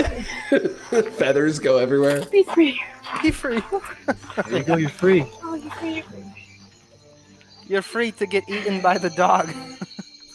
You're just like had it tied up all day. Feels so cruel to even just like be manipulating an animal like that. Okay, I told y'all. I know this girl, all right? I knew that the animal was going to get her to just break down crying. But the dude you just hung out with for like 2 days has been talking about how Satan uses you and he gives you power and he manipulates you. And you don't care about that, but the chicken, holding the chicken and then moving it and manipulating the chicken. That's just crossing a line, dude. That's crossing a line. You don't really think about it as deeply until you're doing it. It completes the ritual too, and it's symbolic because it's like takes your pain symbolically. Oh man, this is just like the Reddit Satanist. You know what I mean? Like this is the dude that's like, you know, like read like endless online articles about Satanism, and he's just so hyped to be there doing it. It's like every other religion. I mean, all the religions are the same. They all point to the same thing. Yeah. Except when they don't, but that's just judgment. Right. All right, we're almost done here. And then you're freeing it, so it's like the pain is like this. Even just you simply walking up the stairs with the chicken I know. is like such a, you know, like it's so deep. A pilgrimage in a way, you know, to yourself. Yeah. To I know yourself. that there's probably going to be a lot of people. Like it's just words. Neither of these people have any clue what's going on. You just took a pilgrimage to yourself. Okay, but who took the pilgrimage? Well, you. And where did I go? To yourself. But I'm the one taking the pilgrimage. Yeah, to yourself. Just trying to figure it out in real time. It doesn't really make any sense, dude. And she's just bobbling her head like, yeah. Who do misunderstand this, and they're going to comment and they're going to say whatever they want to say, and it's easy to look at something Right. She lives and dies by her public image, like literally. outside and just judge, and that's what we default to. But I truly believe, and I feel so strongly that there's always something beyond the surface. There's always something to learn. When you release that judgment and you just step in the curiosity of it, that's where all the gold is. That's where you learn so much about yourself, about others, about life. Today I learned that I don't like holding chickens. And like, I think that was worth it, you know? Dude, if somebody with a large channel hit her up and was like, hey, I see you're really open-minded and you're like curious about things. I got something I don't think you've experienced before. And then you talk with her for a bit. You go, okay, yeah. So meet me at this place. And then she comes Liturgy. and it's an Orthodox liturgy. Right. Watch how instantly that all goes out the window. Right. And that then would like be- trying to, and just literally be like, yeah, and then we'll go to coffee hour after and we'll just we'll just hang out and have some coffee and eat some food and stuff. Right. And she's like, but like, you guys think that like certain things people do is like wrong and like bad, but that's Right. like judging and that's bad. Yeah, it would instantly go out the window. Yeah. No, I think it would be, that's a great idea, but it would suck to like have her bring a camera into the liturgy like that. Oh, She I wouldn't couldn't do that. a I wouldn't video want on it. that. Yeah. Yeah. No, she couldn't do a video on it, but that is very true though. That would be a good Not gonna lie, I did have some fears, judgments coming into this, and I still don't know how I feel about a lot of it, but I can say that I feel that I learned a lot. I agree with all of that, and I'm happy that we partook in a satanic ritual together. Dude, this dude's eyes, man. I know, His yeah. eyes. Holy Time moly. we met each other. That's something for a friend initiation. See. If you want to see more videos of me and Dakota, comment. Subscribe. You know. Okay. Yeah, no, literally. I'm so you know, happy like, we did a satanic ritual together. like as soon as like the camera was off, he was like, "Okay, you go back to the hotel. We're Yeah, gonna scoop that I'm gonna chicken pick up and some do this whiskey and then we'll meet up and you don't have a choice. This is part of my ritual. You don't have a choice here." Yeah, no, y'all. You know, obviously we showed that to show how open to these sort of dark energies that these people are without any sort of grounding worldview. And that's just one example of the sort of nastiness that they can get into. And that's YouTube. That's, you know, the nice sort of stuff they put on display for everybody. But just imagine the darkness in their own lives that they don't put on the internet, that they don't show to the world. You know, it can get real bad. It can get real dark. And Christ saves us from all of that, protects us from all of that. And I you know, just pray for the people that you see in these videos, because they are deceived and they're tricked, and it's a bummer, dude. It's sad, because there's a real dignity in humanity and a real like holiness that can be achieved and can be lived in Christ. And when you lose that and give that up for nothing, for dust, for, you know, money, like this guy says, I worship Satan because, you know, he gave me this beautiful temple and he gave me my money. Look at the statue. I mean, that guy looks pretty cool. Look at my beautiful puma I have on my head. This devil gave me this. It's cool, you know. I have mini fur hats. Yeah. You know, so that's what they give up, you know, eternal life and dignity in Christ, and it's worthless. It's really sad. So obviously, you know, if you're not going to church, if you're not going to liturgy, to an Orthodox church, like you should be, and that's what I try to tell everybody. So, you know, all of us can use real spiritual guidance, and all of us should be living a Christian life. So definitely do that, because you might not end up in a satanic temple, but you're not going to end up anywhere good without Christ, you know. So that's all I really have to say. Thank you so much for coming on, Chase. Do you want to say any last words to the audience before we wrap up? Yeah, no, I really appreciate owning this channel now. The mutiny was a success. It was pretty quick. You know, it just took easy. your Wi-Fi came off, and then now I own a channel that I didn't have to build up. Yeah. No, thanks for having me on. If you guys want to lately support a Orthodox Christian musician, just follow me on Instagram at Chase Haggard Music. Really appreciate it. And yeah, keep it up, man. I love your channel, and love seeing the videos with you and Bays Lit Analyzer. Yeah. And yeah, thanks for having me on. Thank you, man. I appreciate that. And yeah, everybody, when the video's done, please help the channel out by leaving a comment. That helps us in the algorithm. And obviously, anybody watching this afterwards, sending tips is always appreciated. So thank you so much for everybody who's done that. And just double check and make sure I didn't forget to mention anybody. So it looks like we got everybody. So thank you so much, everybody. And we will be back probably within a week on another one. I got a few streams lined up. So until then, everybody, have a good night. God bless. I'll catch y'all on the next one. Peace.